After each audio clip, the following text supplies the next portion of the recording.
In a world collapsing into chaos, survival has an impossible price. While clueless preppers rage buy overpriced snacks online, college student Chen Yang receives a mysterious ring that teleports him straight into an actual devastated wasteland. And right now, that magical shortcut is about to get him violently devoured. A rabid mutant slide tackles him through the dust, proving this nightmare dimension doesn't play by the rules. Barely surviving his first 5 minutes, the unwitting dimensional smuggler scrambles back to his feet. He's unarmed, exhausted, and desperately wondering if he's already doomed. But then a thick plume of smoke rises on the horizon. A human settlement. If he can just reach those gates, he might actually live to see tomorrow. Except the apocalypse doesn't care about his survival plans. A single, jagged rock catches his sneaker, launching the panicked hero into a spectacular, flailing nosedive. Honestly, I'd be crying too if I tripped that hard while running from literal monsters. He crashes face first into the wasteland dirt, helpless and completely exposed.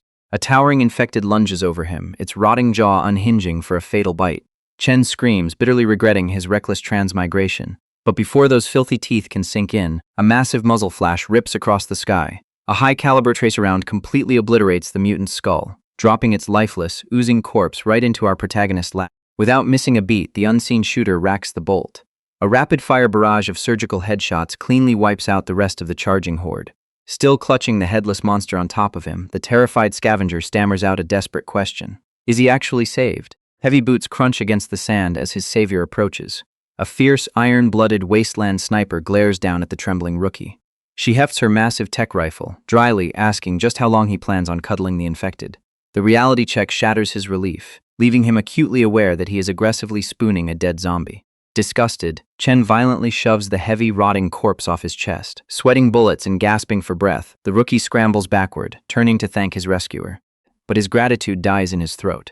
The fierce markswoman shoves the searing hot barrel of her tech rifle right between his eyes, demanding his name. Trembling, he immediately throws his hands up, nervously stammering out that he's just a harmless guy named Chen Yang. She isn't buying the innocent survivor act. When she demands to know how he magically appeared near her camp, Chen tries playing dumb, claiming he simply got lost. Except the veteran has sharp ears. She caught his panicked rambling about transmigration earlier, and she knows he's lying. The dimensional smuggler freezes in dread.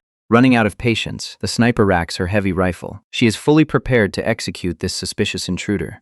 But just as her finger tightens on the trigger, she suddenly stops. A strange, savory aroma cuts through the stench of decay. Sniffing the air, the wasteland warrior locks her gaze onto his bag, sharply demanding to know what's in his pocket. Slowly, the terrified hostage reaches into his jacket. He pulls out a package of Wylong spicy strips, casually explaining he was about to snack on them before the ambush. The hardened survivor stares at the junk food in total disbelief, actually asking if this weird red slab is meant to be eaten. Sensing an opening, Chen offers her a taste. She hesitates, eyeing the artificially bright color like it's a deadly biohazard.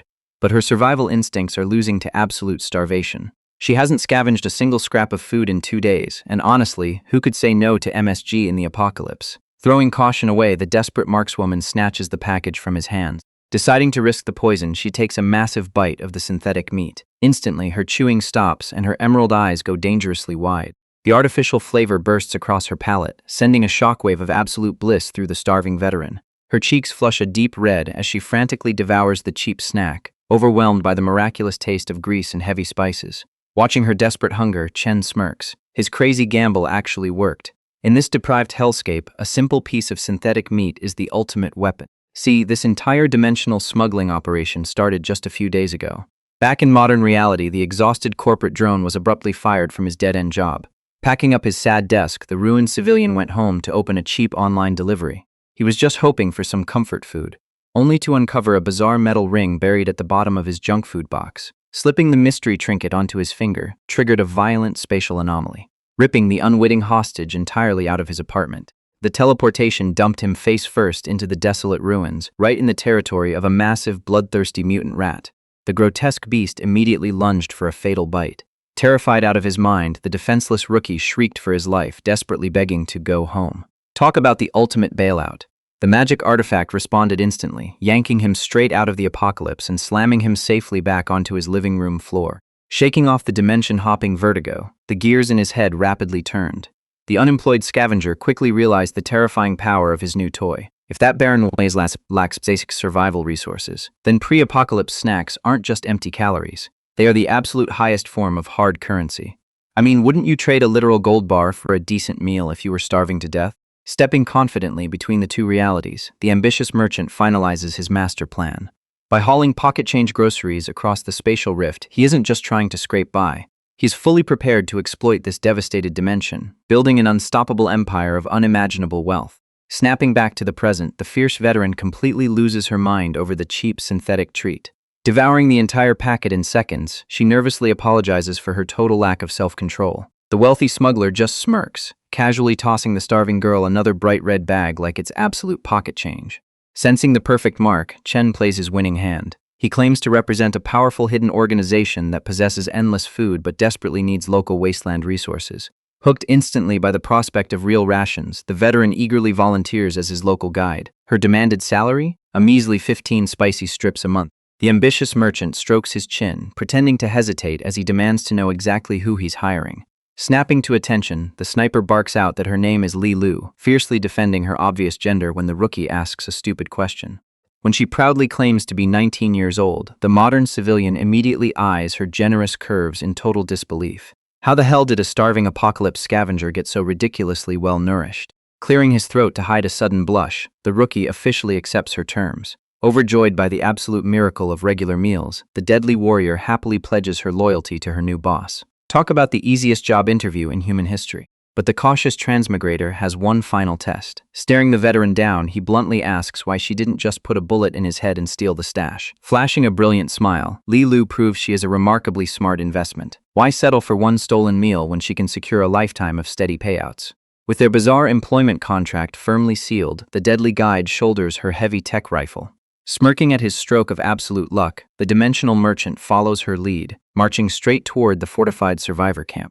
The hired guide finally halts her march at the desolate edge of Grey Rat District D. She proudly presents her home turf to her new boss, but our dimensional smuggler is utterly underwhelmed by the grim sight. To his modern eyes, this so-called survivor camp looks like a violently condemned slum left to rot in the harsh sun. He quickly shakes off the bitter disappointment, masking it with a greedy, calculating smirk. He is already here, and this wretched wasteland has to hide something of immense value.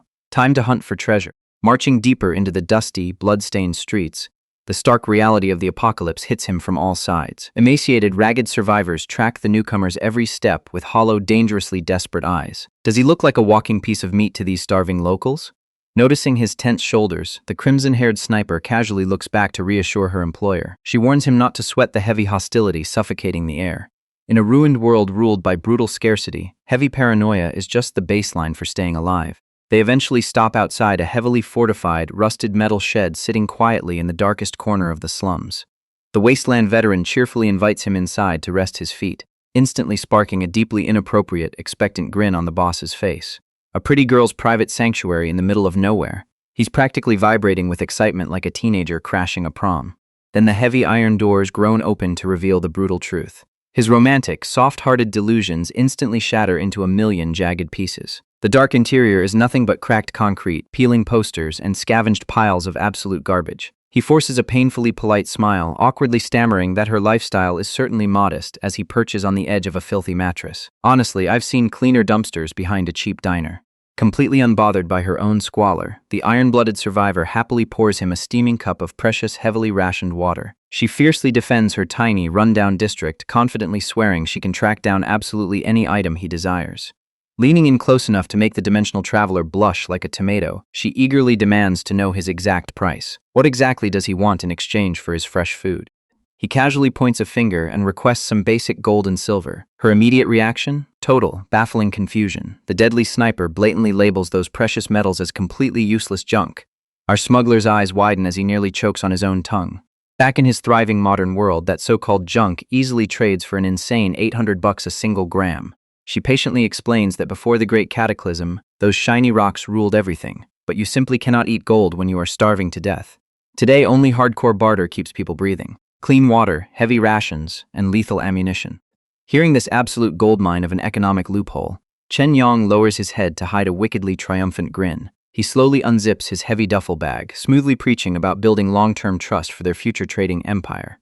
A miraculous golden light erupts from the opening. He is about to completely conquer this terrifying hellscape with dirt-cheap, spicy snacks. The crimson-haired sniper nearly unhinges her jaw when a literal mountain of processed junk food shines before her like holy relics. Honestly, you'd think he just opened a briefcase full of diamonds. Seizing the momentum, our dimensional smuggler drops a bombshell offer to seal her absolute loyalty. If Li Lu can successfully flip this spicy haul for solid gold, she gets to keep 10% of the food as a personal commission. For a starving wasteland local, that is basically a king's ransom. The wasteland veteran immediately drops to her knees, desperately warning him that trading life-saving calories for useless shiny rocks is absolute financial suicide. But Chen Yang just shuts her down with a cold, unyielding command to follow orders. He isn't here to play by their broken rules. Knowing better than to argue with a dangerously wealthy madman, the iron-blooded survivor snatches up her heavy rifle. She fiercely promises to deliver, marching out into the deadly slums to hunt down some desperate buyers. The second the heavy metal doors slam shut, his arrogant billionaire facade shatters into a puddle of cold, nervous sweat. That cheap duffel bag literally contains his entire modern net worth. His very last $100 are riding on this deranged, cross-world gamble, and if she runs off, he is utterly screwed. Flopping onto her filthy mattress to wait, the crushing boredom of a brutal reality without internet quickly sets in. Except, a faded, peeling wall of newspaper clippings suddenly catches his wandering eyes, dragging him out of his modern slump. He leans in to check the bold headline, and the printed date hits him like a physical punch to the gut. Year 2235. The terrifying legends his guide mentioned finally locked together into one gruesome, undeniable picture. This isn't some random parallel dimension. A relentless barrage of nuclear warheads bathed the globe in radioactive hellfire. The toxic fallout triggered horrific genetic pollution, mutating the desperate survivors and unleashing raging, bloodthirsty zombie outbreaks across the ruined cities. An hour later, Chen Yang sits completely paralyzed amidst a scattered sea of crumbling historical records. The sheer apocalyptic scale of the devastation is practically impossible to stomach.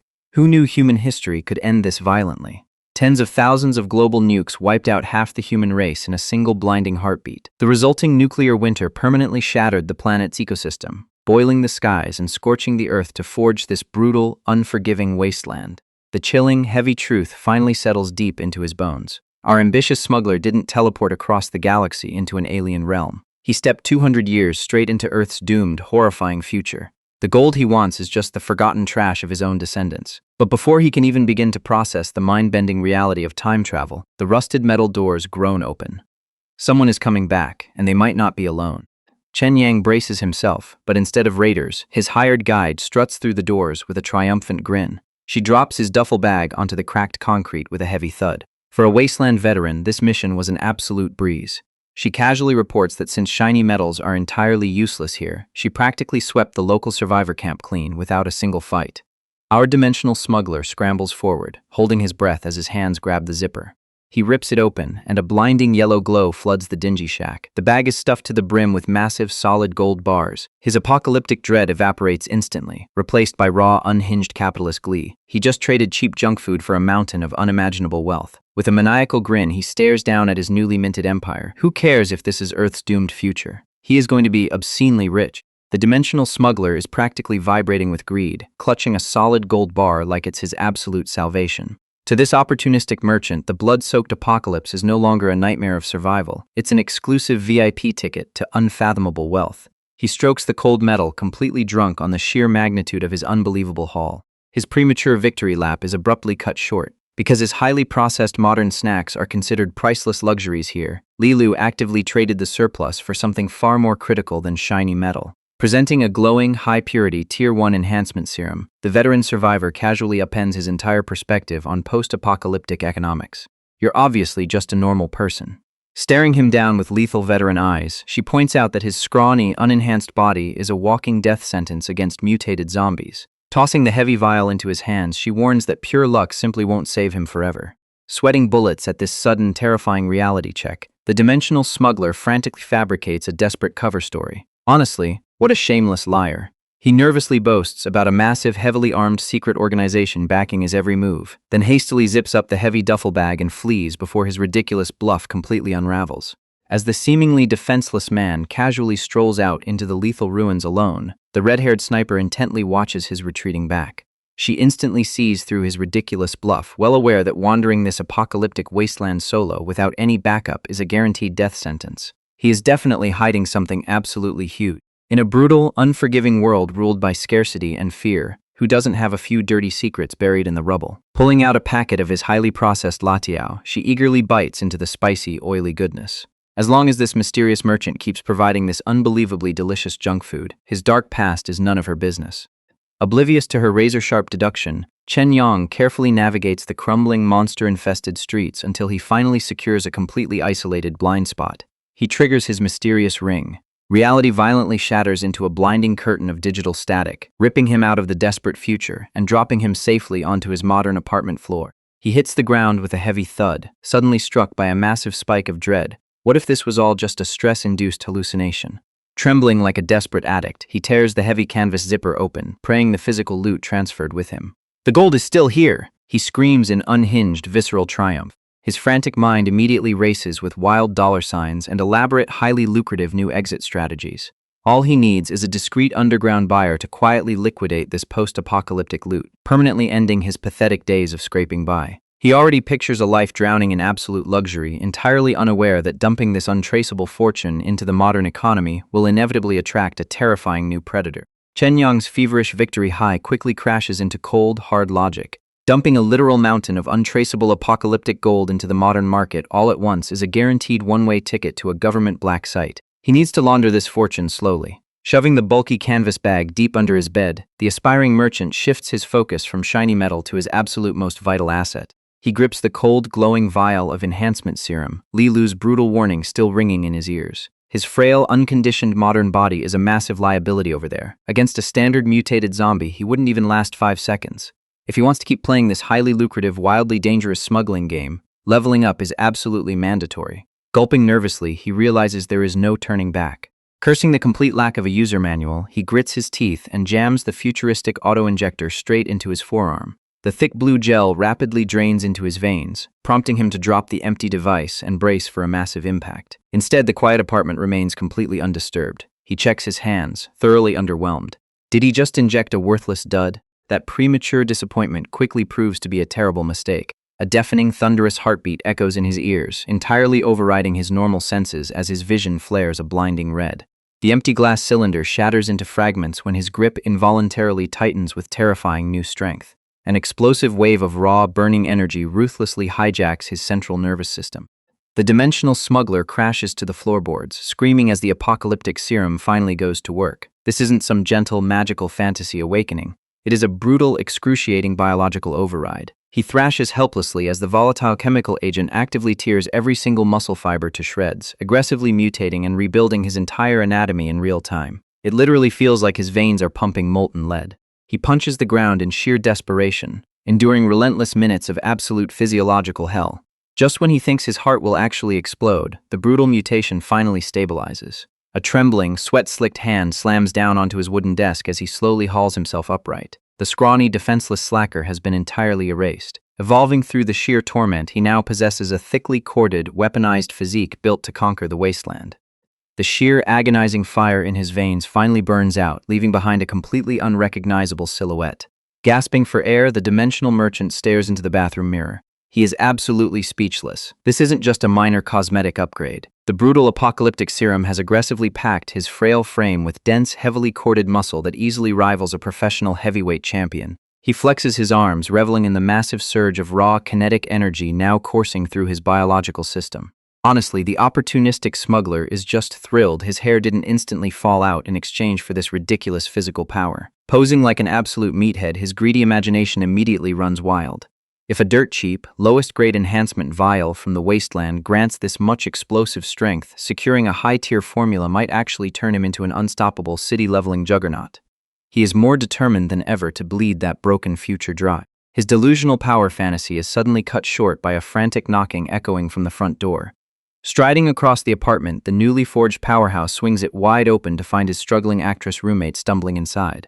She awkwardly apologizes for forgetting her keys, clearly exhausted. But her polite excuse instantly dies in her throat. The silver-haired girl freezes completely in her tracks, her cheeks flushing a brilliant crimson as she shamelessly ogles his incredibly shredded, impossibly broad new torso. This unexpected, apocalyptic glow-up is already paying massive dividends. His pathetic days as a defenseless modern slacker are officially over. Shuya casually pokes at Chen Yang's rock-hard chest, entirely unaware of the apocalyptic nightmare that forged his new physique. She dropped by to cheer him up over a failed audition, only to find herself marveling at his unexpected massive frame. Except, playing it cool is strictly off the table. Realizing he's casually chatting in his underwear, the humiliated survivor scrambles down the hall in a frantic blur, desperately trying to hide his dignity. Safely behind a closed door, the heavily muscled giant cringes against the wood, desperately hoping his roommate doesn't write him off as a creep.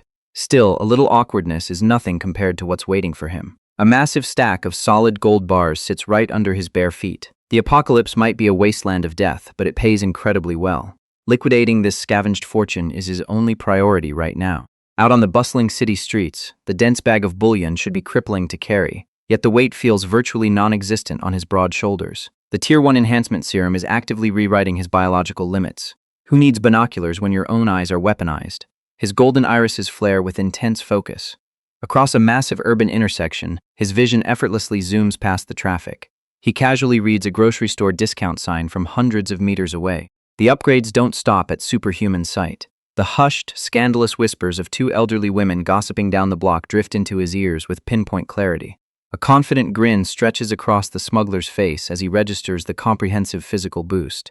The irradiated wasteland might be a terrifying slaughterhouse, but its leftover technology is 2 centuries ahead of the modern era. Let's be honest, conquering that ruined dimension is going to make him an absolute king in this one. Corporate chain jewelers ask far too many questions about undocumented assets, so he deliberately targets a high-end independent shop. Striding past the polished glass displays, the hardened survivor carries himself with the quiet authority of a wasteland warlord. A polite clerk steps up to welcome him, but he strictly shuts down the basic pleasantries. He didn't come to browse trinkets. Could an ordinary employee even comprehend the scale of his payload? He demands a direct audience with the owner to discuss a serious business deal. The well-dressed woman offers a polite but dismissive smile, insisting she can handle whatever minor request he has. He answers by brutally slamming his heavy duffel onto her delicate display case. Unzipping the fabric, he exposes a blinding, undeniable mountain of solid gold blocks. As the stunned clerk's composure shatters at the impossible fortune sitting right in front of her, the smuggler just smirks. "I'm afraid this is above your pay grade. Now, what do you say?"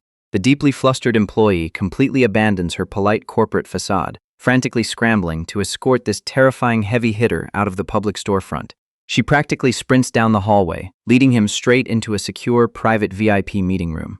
Waiting inside is a massive, heavily bearded man dripping in thick, ostentatious gold chains, projecting the aura of a seasoned underworld merchant. He smoothly introduces himself as Lin Tao, the proprietor of this high-end establishment. Sizing up the young giant walking through his door, the dimensional smuggler casually drops his surname, effortlessly maintaining his unflappable warlord confidence as they shake hands.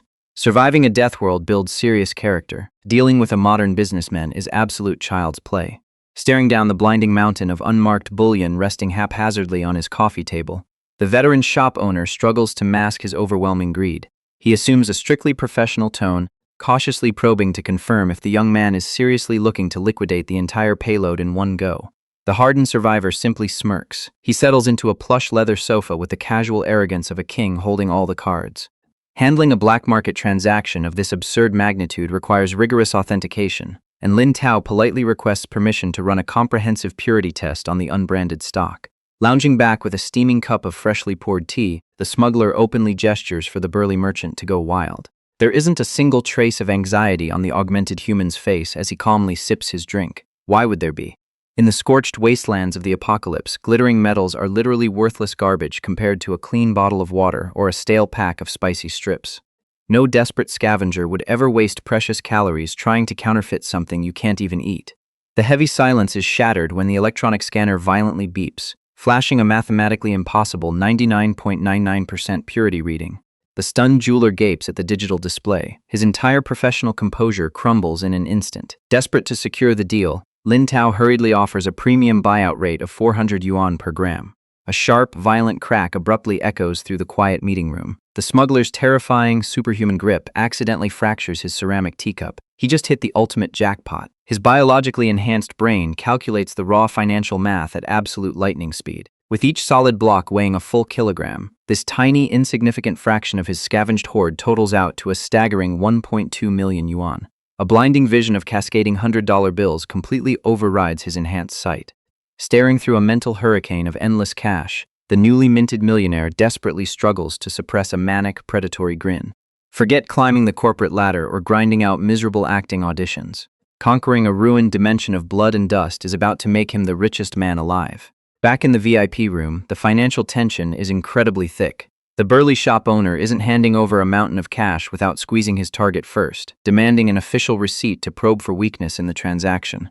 Is this kid really a seasoned supplier or just a desperate scavenger? Our dimensional smuggler just flashes an easy smile, guaranteeing the gold is entirely untraceable.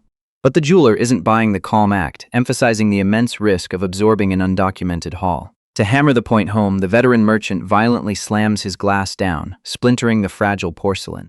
It's a classic intimidation tactic meant to rattle an amateur, but Chen Yang isn't playing along. Rising to his feet, the young hustler cuts straight through the theatrical bargaining nonsense. Planting his hands firmly on the table, the survivor issues a flat, uncompromising ultimatum. Give him an acceptable number right now, or the deal is officially dead. The bearded boss barely processes the sudden pushback before Chen snatches the heavy gold bar right out of his sweaty grip. Turning away, he breezily chalks it up as a missed opportunity to make a lifelong friend.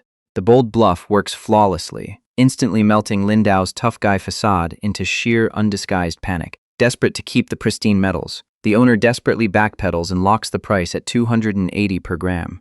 He immediately drops a massive 840,000 yuan straight into Chen's account. A digital chime echoes through the room, confirming the life-changing deposit is completely secure. Exhausted but greedy, the jeweler aggressively pumps his new favorite supplier's hand, basically begging for first dibs on any future shipments. Our boy just gives a non-committal smirk in response, knowing he holds all the cards now. Stepping out of the stuffy shop and into the crisp afternoon air, the newly minted tycoon can barely contain his surging adrenaline. Doing the mental math on the heavy yellow brick still weighing down his backpack, the sheer scale of his newfound wealth hits him incredibly fast. The former broke college student literally leaps into the air right in the middle of the crowded plaza. Who could possibly blame him? He punches the sky, screaming his absolute victory out to the uncaring world. He is finally rich. Back at his residential complex, the vibe is a stark contrast to his triumphant high. Inside the shared apartment, pure domestic chaos is already unfolding rapidly. His overworked office drone roommate is sprinting wildly through the living room with dry toast clamped securely in her mouth. She's aggressively tearing the place apart looking for her missing phone, until his silver-haired roommate Shuya calmly points out the vital device sitting quietly on the coffee table. The frantic worker swoops in and snatches the lifesaver off the glass. Thank God our boy is officially done with that miserable rat race. Skidding into the front hallway, the panicked office worker nearly barrels straight into Chen Yang. He just chuckles at her chaotic exit, asking where she's rushing off to in such a wild hurry. Before his winded roommate can even catch her breath, Shuya leans against the doorframe to deliver the bad news. The poor girl literally just walked through the front door, only for her tyrannical boss to instantly call her back in for a mandatory unpaid overtime shift. The corporate timing is absolutely brutal. Spreading his arms with a theatrical sigh, the newly crowned millionaire casually drops his surprisingly generous bombshell. It's a tragedy she has to work. He just stumbled into a serious pile of cash today, and he planned to treat both of his beautiful roommates to an incredibly expensive dinner.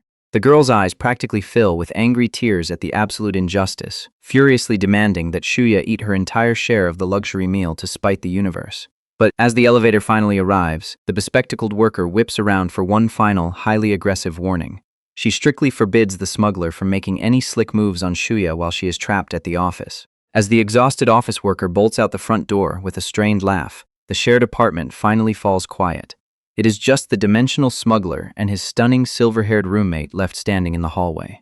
Shuya leans forward and playfully crosses her arms, demanding to know exactly where the newly minted boss plans to take her for dinner. Chen never even blinks. Flashing an incredibly confident grin, the survivor casually drops the name of the Lijing Grand Hotel. It is literally the most exclusive, hyper-expensive 5-star establishment in the entire city district. Is he out of his mind? Shuya's eyes widen in absolute disbelief, instantly assuming her eccentric roommate is just running his mouth to sound tough. But our guy is completely serious. With a breezy point of his finger, he promises to meet her there later and immediately spins away. The moment he is alone in his bedroom, the confident facade shifts back into hardcore survival mode. Dropping to his knees, the hustler frantically drags a heavy duffel bag out from under his bed. He aggressively crams the remaining apocalypse gold bars into the canvas sack. He absolutely refuses to sit on undocumented bullion a second longer than necessary. He is going to liquidate this entire stash today, no matter what it takes. Hitting the sunlit pavement, the ambitious scavenger launches a systematic campaign across the city's commercial district. He relentlessly tours several high-end jewelers, bypassing the corporate chains to target independent buyers. Handshake after handshake, the smooth operator efficiently trades his heavy yellow bricks for rapid, untraceable digital transfers. Stepping out of the final shop, a heavy vibration in his pocket signals the ultimate victory. His banking app displays a staggering verified balance of 4 million yuan. The former broke college student throws both fists straight into the sky, screaming his gratitude to the apocalypse for his life-changing fortune. Honestly, I would probably lose my mind over a massive payday like that too. His glorious victory lap is suddenly derailed by an incoming call from his old buddy Guangxi.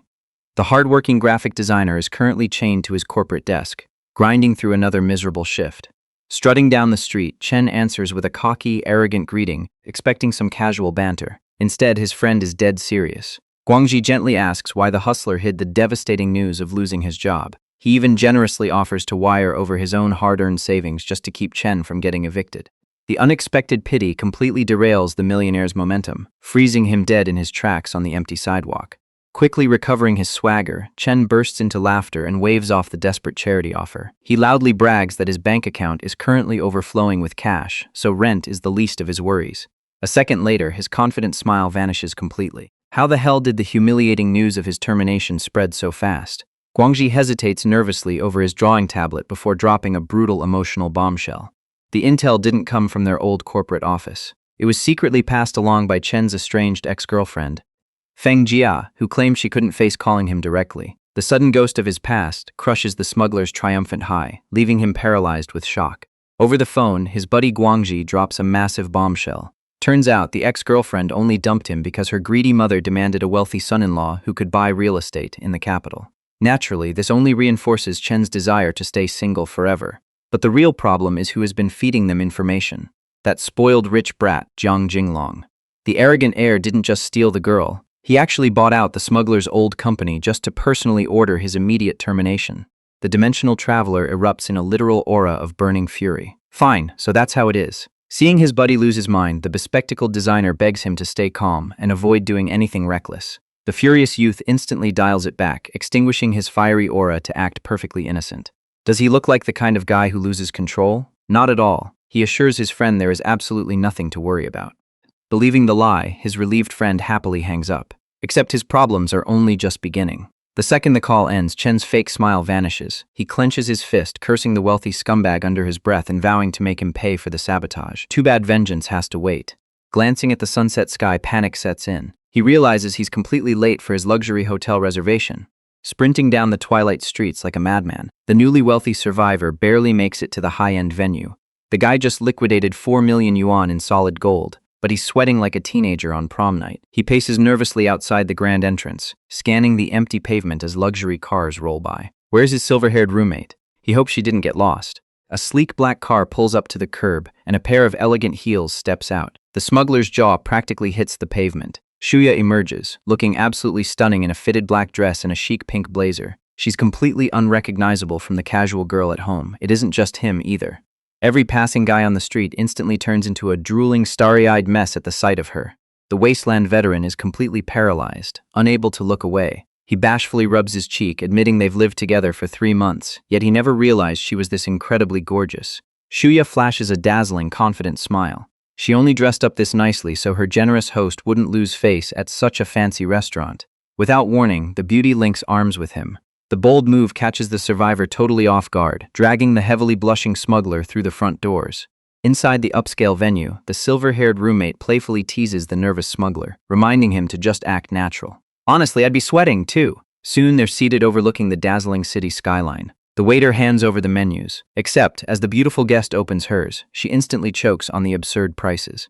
$500 for a single crab? Forget holding back. Shuya boldly requests 3 signature dishes and 2 jumbo crabs, leaving the wasteland veteran sweating bullets. When he protests the $1,000 bill, she bluntly calls out his usual diet of cheap discount meals. Does he really think he can play the big shot with her?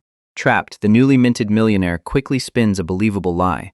He claims his hometown was just rezoned for redevelopment, landing him a massive government payout. Hearing that, his stunning companion bursts into laughter. She throws an arm around his shoulder. If he's secretly loaded, then she's going to enjoy robbing the rich to feed the poor. After polishing off a feast that leaves Chen too stuffed to take another bite, the pair strolls happily through the lobby. Then the perfect evening shatters. A wildly arrogant voice echoes across the floor. Standing right in their path, wearing a ridiculous peacock shirt, is the exact guy who ruined his life. Zhang Jinglong. The smuggler's eyes instantly turn to ice. Out of all the places in the sprawling capital, he runs into this wealthy scumbag right here. The arrogant heir immediately starts mocking the dismissed worker. He sneers that trash doesn't belong in a five-star establishment. Does this spoiled brat think his family owns this hotel too?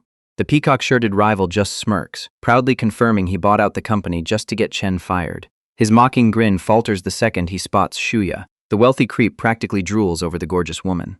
Now he isn't just planning to humiliate his rival. He fully intends to steal his date. The arrogant rich boy isn't finished. Jinglong flashes a smug grin, eagerly exposing the smuggler's empty pockets to the silver-haired beauty. He loudly announces that his former classmate is a broke, recently fired loser. According to this peacock, our guy is just blowing his life savings. It's a desperate facade. Chen Yang glares daggers at the blatant sabotage. He demands to know if this wealthy parasite thinks everyone is just as despicable as him.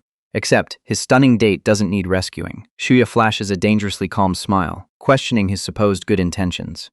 Does he really think this smooth routine will work? Taking the bait, Jinglong abruptly shifts gears. He bites down on a rose and shoves a sleek business card right into her face.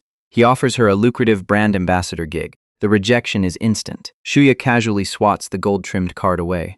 The desperate CEO scrambles to pitch his excellent compensation package, but his target has already made her move. She fiercely locks her arm around the stunned smuggler. She is Chen Yong's girlfriend, and she thoroughly despises anyone who badmouths her man. To twist the knife, she delivers a fatal blow to his ego. Honestly, watching this smug jerk get verbally dismantled is incredibly satisfying. She predicts his entire company will inevitably go bankrupt. As they stroll away, Chen Yang throws his fake girlfriend a thumbs up. She just winks. They leave the trash behind. Jinglong is practically combusting with boiling fury. Humiliation burns through his veins. He curses the beautiful actress for choosing a penniless loser over his vast wealth. Screaming threats into the night sky, he vows to crush the smuggler for good. Suddenly, a smooth voice cuts right through his pathetic tantrum. A stunning woman with elegant pink hair steps out of the restaurant doors. She stares blankly at the seething millionaire. She flatly demands to be taken home. This isn't just any random date. The pink-haired beauty is none other than Feng Jia, the smuggler's very own estranged ex-girlfriend. Scrambling to salvage his wounded pride, the sweaty CEO slaps on a desperate smile. He begs her to stay for drinks. She coldly shuts him down. Without looking back, she promises to wire him the money for dinner. It's the ultimate insult. The arrogant executive is left completely stranded on the curb, whining her name as his night ends in total disaster. A heavy car door violently slams shut, slicing right through the quiet street. Feng Jia doesn't even bother glancing back as her luxury ride peels away into the dark night. Left completely stranded on the cold pavement, the humiliated millionaire screams her name until his throat burns. Humiliation is a bitter pill. This wealthy executive refuses to swallow it. Veins bulge on Zhang Jinglong's sweaty forehead. He violently clenches his fists, cursing the silver-haired actress and his penniless rival. He vows to bankrupt Chen Yang for daring to disrespect him. Meanwhile, the victorious fake couple takes a relaxing midnight stroll across the illuminated city bridge. The crisp air clears away the restaurant's tension. Xia lets out a hefty sigh, openly complaining about that arrogant peacock trying to ruin their expensive dinner. But her so-called boyfriend isn't bothered in the slightest. In fact, Chen Yang wears a wide, victorious grin. He casually mentions that running into the wealthy parasite actually sparked a brilliant tactical idea. The stunning roommate stops walking. What kind of insane corporate scheme is he cooking up now? Staring out over the dark river, the dimensional smuggler finally reveals his ambition. Since Eastland says he possesses limitless capital, he has been agonizing over which modern industry to conquer. Punching the crisp night air, Chen Yang aggressively declares a corporate war. He announces his plan to launch a massive gaming studio and utterly obliterate Jinglong's entire empire. Stunned by this sudden reckless aggression, the silver-haired beauty immediately cautions him. Building a tech startup from scratch is financial suicide without proper backing. Unfazed, our guy just flashes a cocky smirk. He tells her to sit back and watch the carnage unfold. Back at his quiet residential complex, the newly wealthy boss steps into a steaming shower to finalize his master plan. See, the reality of his double life is extremely dangerous. Smuggling wasteland gold is incredibly profitable, but a sudden massive influx of untraceable cash is a giant red flag.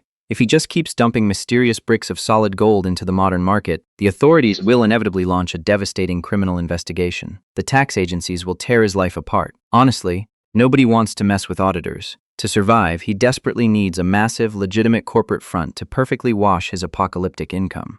Stepping out of the bathroom, the ambitious smuggler furiously towels off and drops into his desk chair. He boots up his computer, a dangerous golden glint flashing in his eyes. He realizes he has been completely blind to his actual greatest asset. Sure, trading cheap modern snacks for precious metals is a fantastic hustle, but the wasteland's ultimate treasure isn't buried gold or raw salvage. It is their absurdly advanced technological knowledge. According to the veteran sniper Li Lu, it has only been 10 brief years since the Great Cataclysm destroyed their futuristic civilization. That means the blasted ruins beyond the gateway are still crawling with desperate, starving geniuses.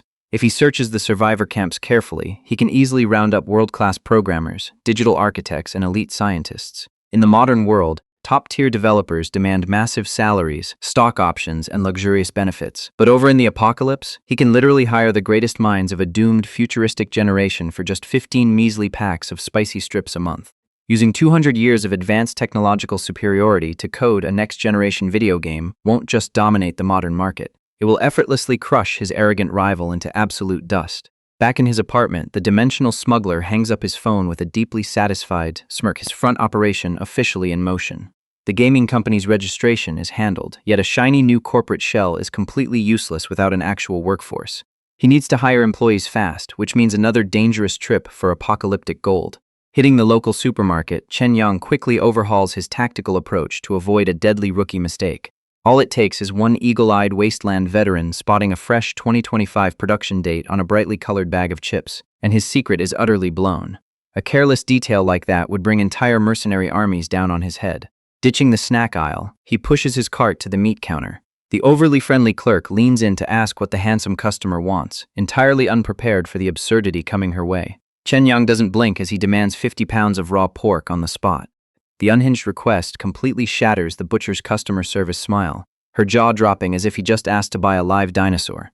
Who the hell buys that much raw meat on a random Tuesday afternoon? A normal person would ask questions, but cash always speaks louder than confusion. Half an hour later, the ambitious merchant admires his towering haul, having buried that 50 pounds of pork under a massive mountain of freshly bagged potatoes, corn, and heavy cabbage. To the modern world, it's just a bizarre grocery run. Yet to the starving survivors across the dimensional rift, this is an absolute king's ransom. Back at his apartment, Chen Yang drops a ceiling-high stack of taped cardboard boxes right onto the floor with a heavy, room-shaking thud. Thanks to his freshly upgraded apocalyptic physique, the crushing weight feels no heavier than carrying a stack of pillows.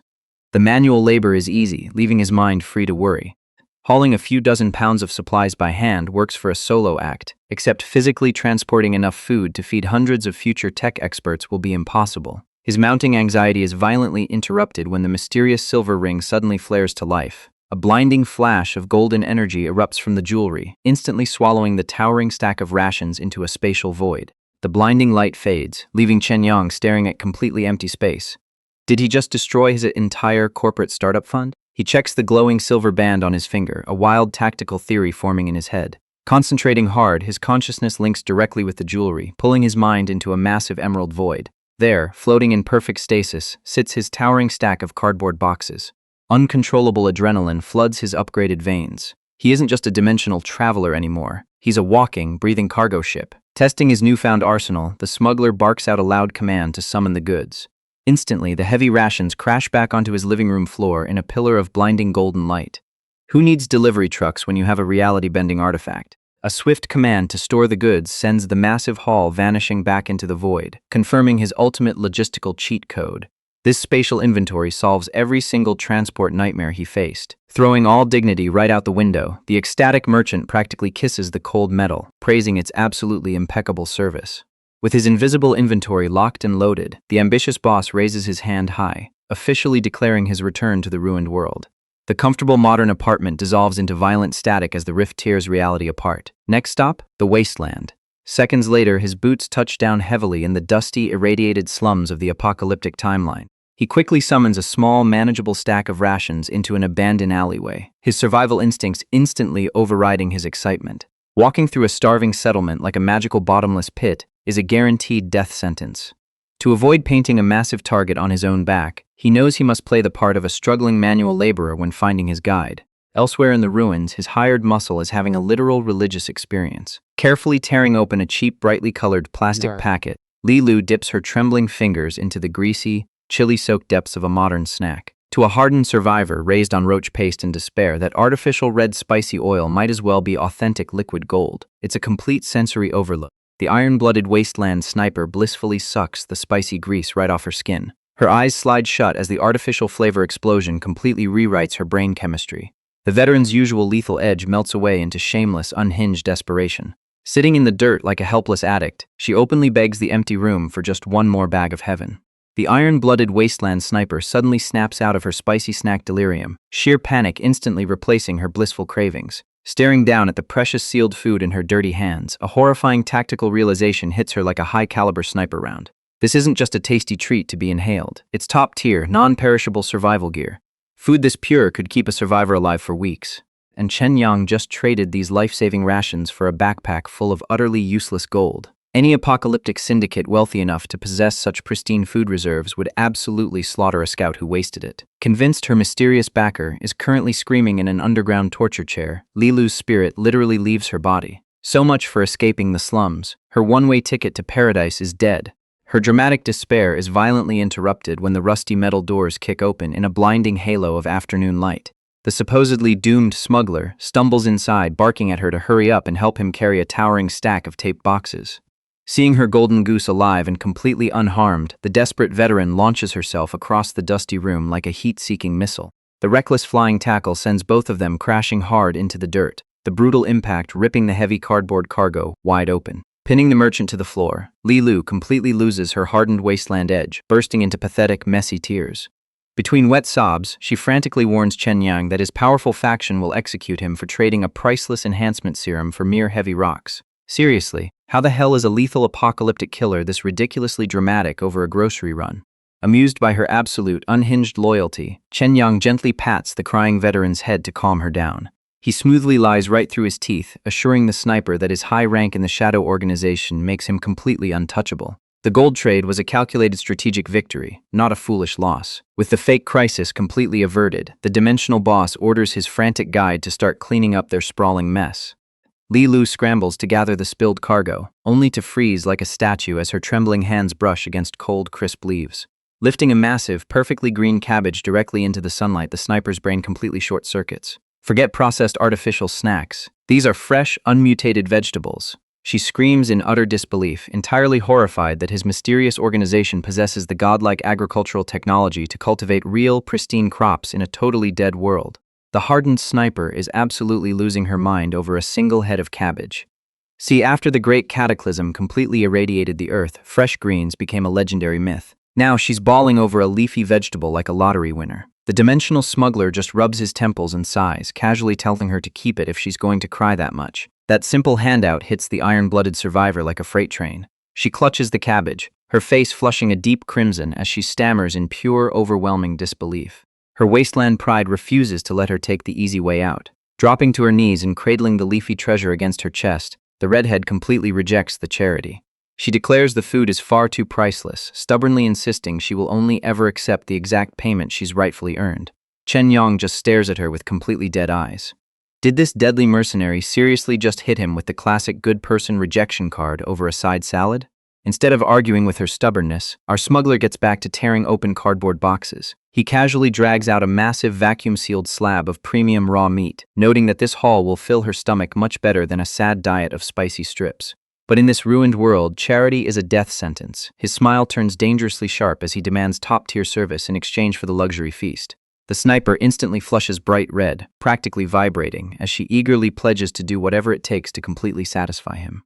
Chen Yang quickly hits the brakes on her wildly overactive imagination. Setting a hard boundary, he officially assigns her the role of his personal secretary, strictly employer and employee with no funny business. The sudden blunt reality check instantly shatters the romantic tension, leaving the fierce wasteland veteran awkwardly twiddling her thumbs in a dark cloud of sheer embarrassment. Getting right back to the mission, the Dimension Hopper reveals his true objective. He didn't haul a king's ransom of premium groceries across the multiverse just to feed a single bodyguard. He needs her to help him recruit an entire crew. But he isn't looking for standard apocalyptic scavengers. He demands absolute, unquestioning loyalty and highly specialized skills to build his new empire.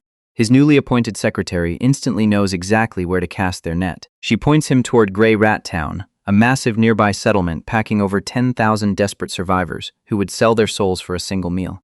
When he questions how the main town connects to their current ruined district, a confident smirk spreads across the redhead's face. She leans in, completely ready to spill the brutal local lore. The newly appointed secretary lays out the brutal local geography for her boss. Grey Rat Town sits dead center, completely dominating 12 smaller alphabetical settlements that surround it like hungry vultures. The redhead warns him that every single survivor in their ruined district absolutely relies on that heavily guarded central hub just to trade for the barest scraps of survival. Chen Yang gets straight to business, sharply demanding top-tier computer programmers capable of developing games. The fierce wasteland veteran just stares back with a painfully blank expression. She awkwardly gestures to a mental image of a monitor, asking if he means those primitive ancient relics. The dimensional smuggler sweats bullets, suddenly realizing that finding a simple coder in this irradiated hellscape might actually be harder than striking gold. Just as his grand plans threaten to hit a brick wall, a light bulb goes off in the sniper's mind. She remembers that before the Great Cataclysm, humanity had already evolved to use advanced AI brain technology. Even better, a former technical director from the Golden Age actually lives right in their current camp. Without wasting a single second, the energetic guide grabs her employer by the wrist and drags him toward the expert's workshop at top speed. The Dimension Hopper fiercely protests, shouting that his legs work perfectly fine on their own.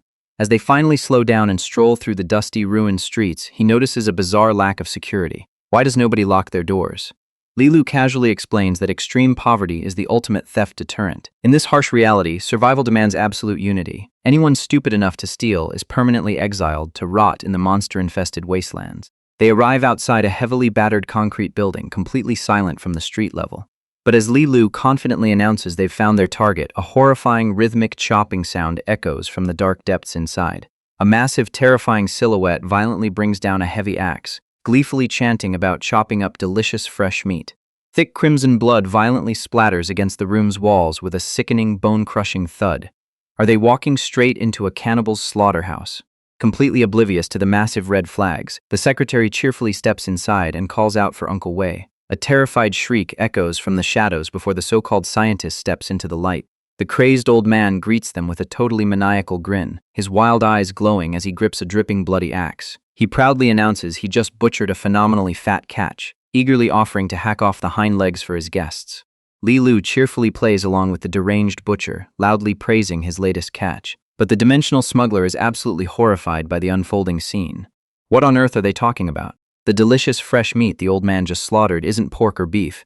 It's a massive, grotesque mutant rat. Honestly, I'd rather starve than eat that nightmare.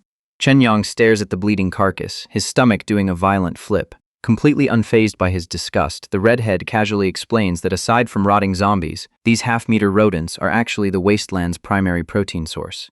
Desperate to move past the horrifying rodent dinner, the secretary officially pitches the job offer to the bloody scientist. She promises her boss pays incredibly well. Uncle Wei aggressively squints at the young stranger, openly doubting his wealth and directly calling him a scammer. What could this kid possibly offer? Unbothered by the open hostility, the Dimension Hopper steps up to demand top-tier technical talent. To secure absolute loyalty, he casually drops a bombshell proposition. I'll pay 30 pounds of rice and flour, plus 10 pounds of fresh meat every month. The crazed old man's eyes practically pop out of his skull. Did he just hear the legendary words rice and flour? Smiling like a shark, the smuggler smoothly offers to pay the entire first month's salary in advance just to prove he isn't bluffing. Wei turns to the sniper, silently begging for confirmation. She enthusiastically backs up her new employer, promising to deliver the luxury groceries immediately. That is all the leverage they need. The scientist excitedly grabs Chen Yang's hands, fiercely bragging that he is the absolute greatest AI brain expert in the entire ruined district. The celebration is cut drastically short. The boss immediately pulls away, completely shutting down the old man's wild enthusiasm. You misunderstood. What I want to do has nothing to do with AI brains. Instead, the smuggler flashes a confident smirk and pivots to a baffling question about ancient personal computers. What I actually need is someone who understands that primitive technology. The legendary scientist just stares back with a totally blank expression, his mind completely short-circuiting over the absurd requirement. Why cross dimensions just to hunt for obsolete relics? The merchant isn't playing games. Annoyed by the constant stalling, Chen demands a straight answer. Can this old man handle ancient technology or not? For the starving technical director, failure isn't an option. The sheer thought of losing his promised mountain of rice, flour, and pristine raw meat sends him into a panic. Sweating like a desperate gambler on his last chip, Uncle Wei grabs the smuggler's hand, practically begging for the exact specifications. Chen Yang raises a single finger, laying out his absurdly archaic terms. All he needs is someone capable of basic computer programming to write custom software. That's it, the eccentric scientist stares back in disbelief. He doesn't have to handcraft sub-nanometer chips? Nope. He doesn't need to write god-tier algorithms for a super AI core? Not even close. For a wasteland survivor accustomed to high-tech demands, this task is an absolute joke. Relief explodes across the old man's face. Puffing out his chest with sheer pride, Wei confidently declares that as long as the hardware holds up, he can code anything the boss desires. But the veteran engineer's curiosity quickly gets the better of him. He points out a glaring flaw in the business plan. Ancient PC software is completely incompatible with modern neural biolinks. What exactly is this mysterious employer planning to do with such obsolete garbage? The smuggler's friendly demeanor vanishes in a flash. Smiling with cold, dead eyes, Chen reminds his new hire that the perfect employee completes their task without asking why. The unspoken threat hangs heavy. Suitably intimidated, Wei snaps to attention, dropping his questions. With the hierarchy firmly established, Chen pivots back to business. He promises to source the hardware, asking if anything else is required. With his food supply strictly guaranteed, the technical expert shifts his focus to efficiency. Gesturing wildly over a mutated rat corpse sitting on his workbench, Wei requests a basic biolink for assistance. It sounds counterintuitive, but the logic is solid. Drafting complex base code through a modern neural interface and porting it backward to an ancient computer will save them weeks of manual typing. Even the lowest-end model will do. Task accepted. Leaving the eccentric coder to his dingy workshop, the dimensional smuggler and his hired guide step back out into the sun-scorched ruins. The wasteland is unforgiving, and time is money. Striding through the rusted, crumbling corridors of the settlement, Chen glances sideways at his heavily armed bodyguard. He needs intel fast, asking Li Lu exactly how difficult it's going to be to score one of these neural devices in the outer districts. The iron-blooded sniper delivers the bad news without sugarcoating it. District D is completely tapped out of advanced tech, forcing them to journey toward the notoriously dangerous Grey Rat Town. And worse, the price tag is going to be astronomical. The revelation hits Chen hard. He just dumped a massive haul of premium modern world food into this timeline. Is a single piece of basic survival tech really going to bankrupt his entire fortune? Li Lu instantly waves off his panic. To a dirt-poor wasteland scavenger, an astronomical price tag means trading a couple of stale biscuits. For a tycoon casually tossing out raw meat, he could buy 100 neural devices without breaking a single sweat. Relief washing over him, the dimensional smuggler asks if this Grey Rat Town also peddles enhancement serums. The hired guide nods, explaining that lower-tier injectables are easy enough to find. But the premium stuff? That requires a dangerous trip east. She mentions the elusive Physicians Association, a name that immediately catches Chen's attention. The veteran sniper gives her boss a deeply confused stare. How could a major supplier not know about the absolute powerhouse faction monopolizing the wasteland's entire medical market? It makes zero sense. Realizing his massive slip-up, Chen smoothly taps his nose. He feeds her a practiced lie about his mysterious organization operating in total isolation from outside politics. Buying the flimsy excuse without a second thought, the iron-blooded survivor eagerly accepts her new marching orders. She will personally brave the wasteland to secure the combat serums, while Chen pops back to his hidden supply cache to fetch a functional PC for their eccentric coder. With the tasks cleanly divided, it's time to conquer the apocalypse market. Except before they part ways, the smuggler stops dead in his tracks. Dropping his casual merchant smile, he gives Li Lu a chillingly serious directive. If a trade goes south, she must abandon the cargo immediately. Food is replaceable, her life is not. The sheer humanity of the order leaves the hardened mercenary completely stunned. In a dying world where blood is infinitely cheaper than water, a boss actually values her safety over premium rations. Blushing furiously, she clutches her chest, swearing to not let him down. Back in the modern timeline, reality bends as the opportunistic merchant zips into the comfort of his pristine apartment. Bursting into the room with a triumphant shout, Chen can hardly contain his predatory glee. He just secured a top-tier technical genius for the modern equivalent of $40 in cheap groceries. For a savvy hustler, this brutal apocalypse isn't a nightmare. It's the ultimate discount superstore. Strutting out of his bedroom like a lottery winner, Chen is practically dancing down the hallway, completely drunk on his own absurd profit margins. However, his shameless victory jig crashes back into mundane reality. Sprawled across the living room sofa, his notoriously broke roommate is agonizing over which cheap group buy meal to order just to survive the afternoon. The stark contrast is almost comical. While she pinches pennies for a sad lunch, the guy next door is casually building an empire in a ruined dimension. But his shameless victory jig comes to a crashing, humiliating halt. Bursting into the living room, Chen locks eyes with his notoriously broke roommate lounging on the sofa in barely any clothes. The sheer visual impact drops his guard completely, and a violent nosebleed instantly betrays the dimensional smuggler. Scrambling to cover herself with a throw pillow, the terrified girl screams her lungs out. She just checked his bedroom 5 minutes ago. How did this total pervert magically materialize in an empty apartment out of thin air?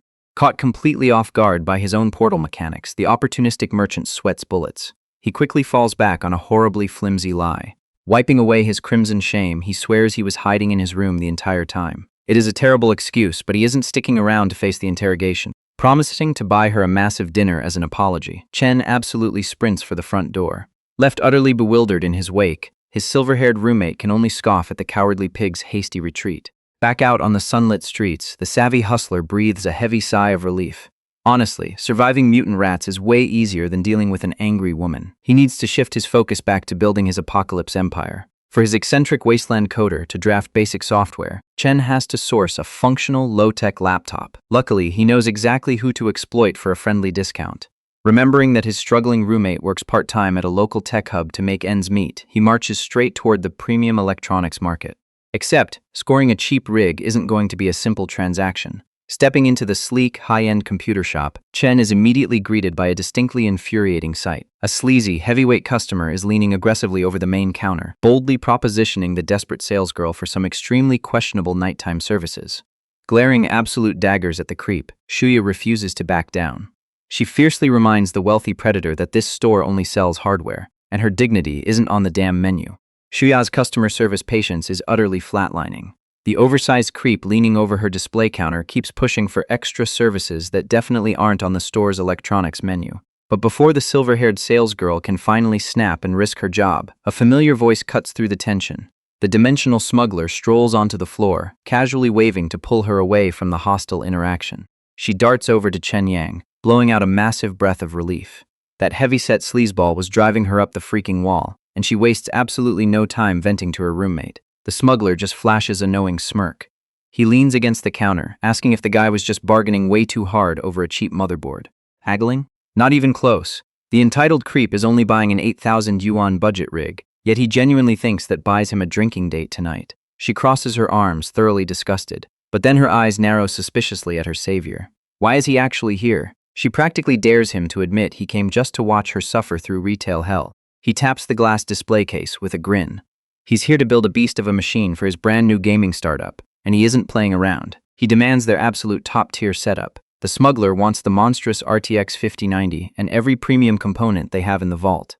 The silver-haired girl stares at him like he just tried to buy a nuclear weapon. Her shop's highest-spec rig costs a staggering 100 grand. She urgently tries to talk some financial sense into him, warning that startups shouldn't burn cash on luxury hardware. But the traveler shuts it down. He needs maximum processing power to test extreme software limits. Defeated by his unshakable confidence, Shuya vanishes into the back room. With the girl temporarily out of earshot, the pudgy pest waddles over and puffs out his chest. He boasts loudly that he's definitely scoring with the hot sales rep today. Honestly, the second-hand embarrassment is lethal. He smugly asks the newcomer what kind of pathetic budget he's working with, fully expecting to flex his own meager purchase. Chen Yang doesn't even grant the guy a second glance. He just points lazily at the 6-figure price tag on the flagship monitor. The arrogant rival's smug grin instantly disintegrates. The maxed-out spec? There is no way this kid can afford that. Except Shuya rolls a massive heavy-duty cargo box onto the floor seconds later. She casually reads out the 103,000 total, holding up her scanner. The sleazeball practically holds his breath, desperately waiting for the humiliating card decline. But a crisp instant payment confirmation chimes out instead. The broke roommate just dropped a literal fortune without blinking, leaving the cheap creep choking on his own shattered ego. The arrogant customer's brain completely short-circuits. Watching a supposed broke kid casually drop over 100 grand on premium hardware shatters his pathetic reality. Chen Yang leans in, flashing a highly sarcastic smile as he asks if the creep still wants to grab that drink tonight. Honestly, the absolute destruction of this guy's ego is beautiful to witness. The utterly humiliated pest turns and sprints out of the store, screaming in absolute, crushing defeat. But back in the apocalyptic ruins, survival isn't bought with shiny credit cards. Welcome to the brutal slums of Grey Rat Town. The unnamed sniper navigates the dusty, sun-baked alleys, her massive canvas backpack drawing extremely unwanted attention. 3 cybernetically enhanced thugs lean against the rotting walls. The local bottom feeders immediately block her path, throwing out sleazy propositions. The iron-blooded survivor doesn't even break her stride. She flatly rejects their disgusting advances without a second glance.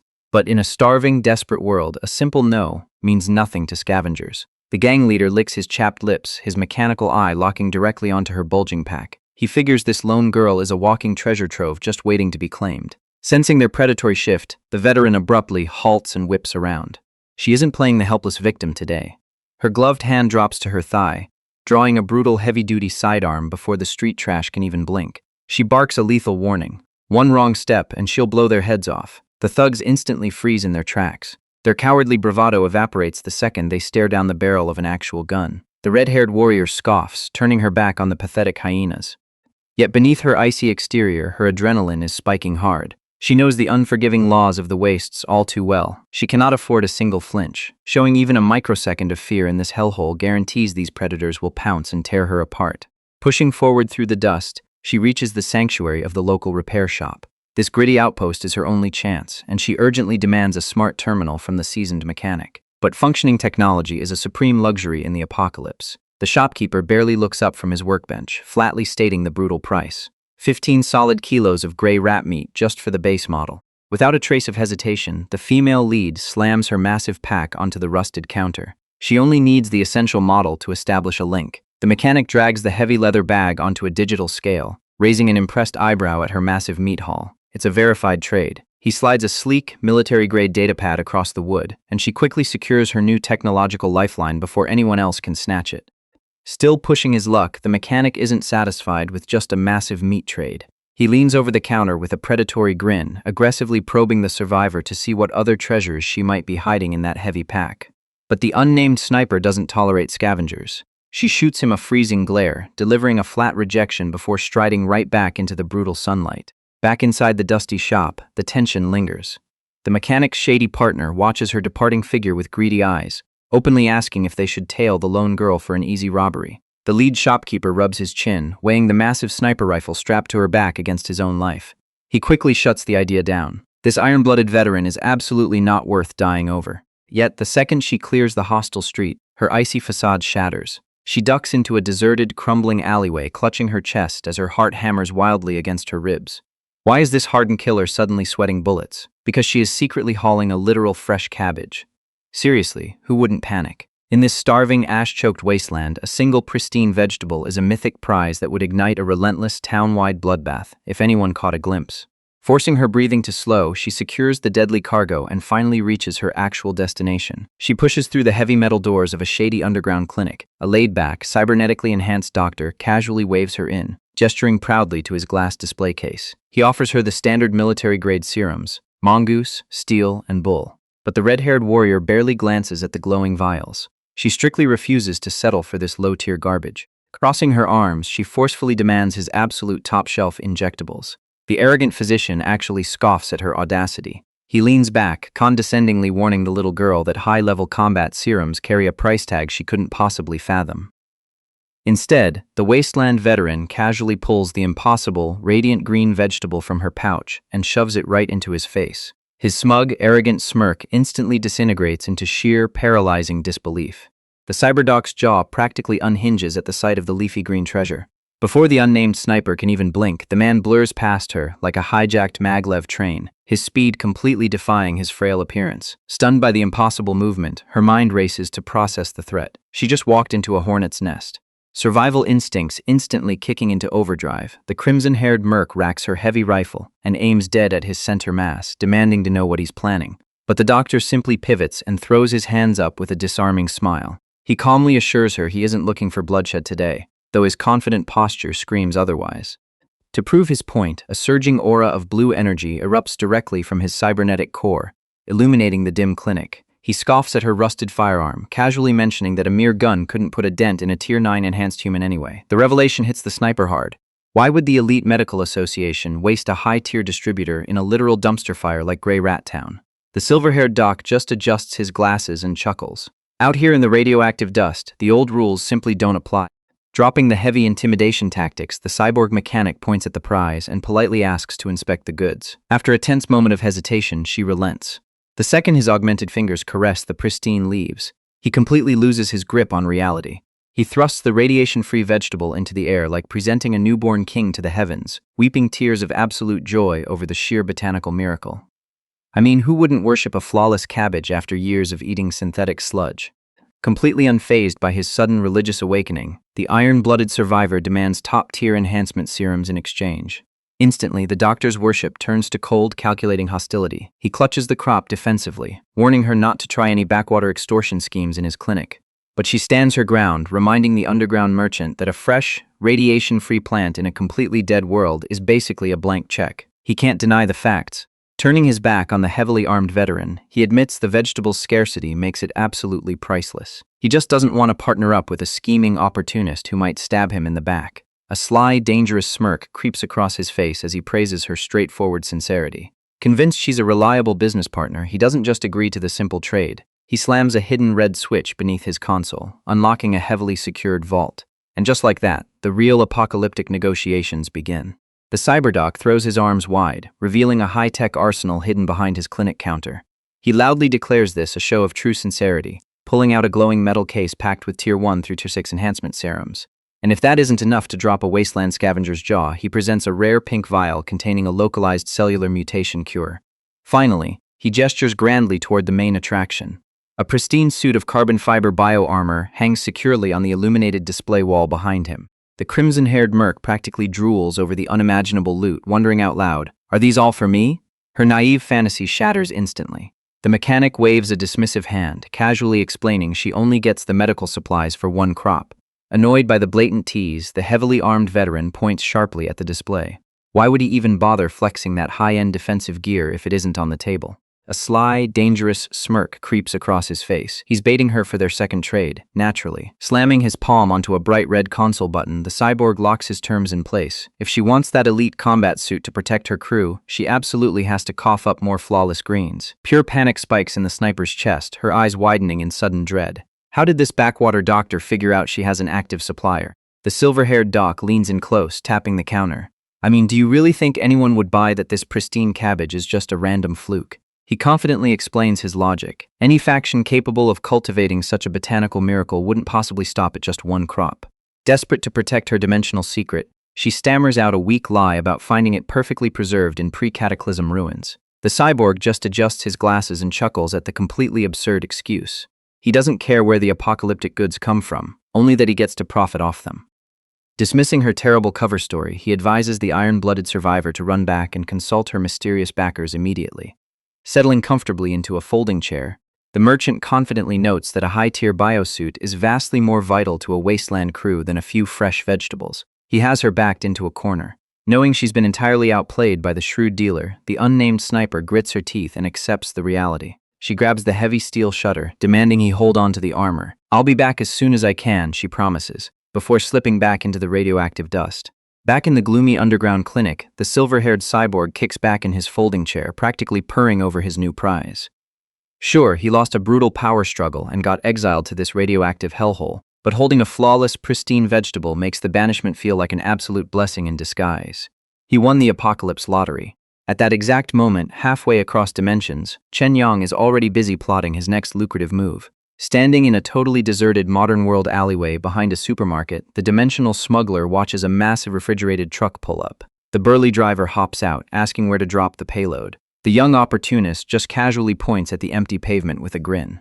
The sheer volume of the haul is staggering. As the movers haul out heavy cartons, the younger worker's curiosity gets the better of him. He whispers that this mysterious buyer just dropped over 20 grand on raw meat, wondering who hoards flesh like a doomsday prepper on steroids. His seasoned partner immediately barks at him to shut his mouth and keep lifting. No questions asked. Once the heavy truck finally rolls away, the ambitious merchant is left entirely alone with a literal mountain of boxed beef and pork. He sighs in profound relief, thankful that this neglected back alley is entirely blind to security cameras. Honestly, if anyone caught his next trick on tape, the government would be knocking on his door by midnight. A sudden pulse of strange, shimmering energy ripples directly from the ring on his finger. In the blink of an eye, the towering stacks of cardboard warp with a blinding glare and vanish without a trace. The dimensional artifact absorbs the entire 20 grand stockpile without dropping a single ounce. But his confident smile fades fast. The harsh reality of his expanding operation hits him hard. Buying in these absurd, massive quantities just isn't a sustainable long-term strategy. I mean, what happens when some nosy bystander spots the disappearing goods? If he ends up trending online again, the internet mob will ruthlessly dox him until his secret is fully exposed. To shield his supply chain, he decides to rent a massive private warehouse immediately. Better yet, partnering directly with a food factory would secure an untraceable flow of rice, canned goods, and endless spicy strips. The wasteland won't know what hit it. The smuggler puts his dimensional vault to the ultimate test with a cheap frozen treat. The popsicle hasn't melted a single drop. Time stands dead inside the spatial storage. He can now hoard tons of fresh food for the wasteland without a single crate spoiling. Savoring the icy victory, he hits the streets to put his master plan into motion. His phone buzzes with a crucial update. The paperwork is cleared. Chenyang Technology is officially registered. With a legitimate corporate front established to launder his massive supply chain, what could possibly stop him now? The merchant's real career begins today. Back at the apartment, his silver-haired roommate catches him striding in. Honestly, I'd be smiling too with an infinite money glitch. Shuya leans on her mop, interrogating him about his sudden rush outward. She assumes he's desperately job hunting, but the newly minted CEO drops the bomb. He's officially off the market. You started a company? The salesgirl practically snaps her neck in shock. She leans directly into his personal space, her eyes narrowing with intense suspicion. She refuses to swallow such an obvious bluff, daring him to treat her like a gullible toddler. Where would a broke guy get that kind of capital? Scrambling to cover his multi-dimensional tracks, Chenyang feeds her a rapid-fire lie about his old family home getting bought out for urban redevelopment. The excuse instantly clicks. Shuya points an accusing finger, realizing this massive real estate jackpot perfectly explains why he treated her to a luxury hotel just last night. Defeated by her own lack of luck, she collapses heavily onto the couch. But as she leans back, her casual tank top does absolutely nothing to hide her assets, sending a violent spike of blood pressure straight to Chenyang's nose. To distract himself from the sudden nosebleed, he hastily asks about her current salary. The overworked roommate sighs, admitting she barely clears $5,000 a month. Melting into a puddle of despair, she begs the heavens for a taste of overnight wealth. Chenyang just smirks. He can't promise her instant riches, but as he points a confident thumb at himself, he offers her a ground floor position in his new empire. To cement his new legitimate front, Chenyang wastes zero time locking down his very first employee. He casually offers to triple the exhausted salesgirl's current miserable salary, proudly dangling a massive $15,000 a month right in front of her face. It is an absolute fortune for a retail worker trapped in the rat race. Shuya freezes dead on the couch, staring at the dimensional smuggler like he just sprouted a second head. The financial gears in her mind violently shift into overdrive. $100,000 saved up in a single year? The sheer mathematical glory of that number hits her nervous system. That means unlimited hot pot dinners and luxury designer bags whenever she wants. She leaps to her feet, practically vibrating with raw, uncontained excitement over her future wealth. Slightly startled by her explosive outburst, the newly minted CEO scratches his head and awkwardly asks if that means she is officially on board.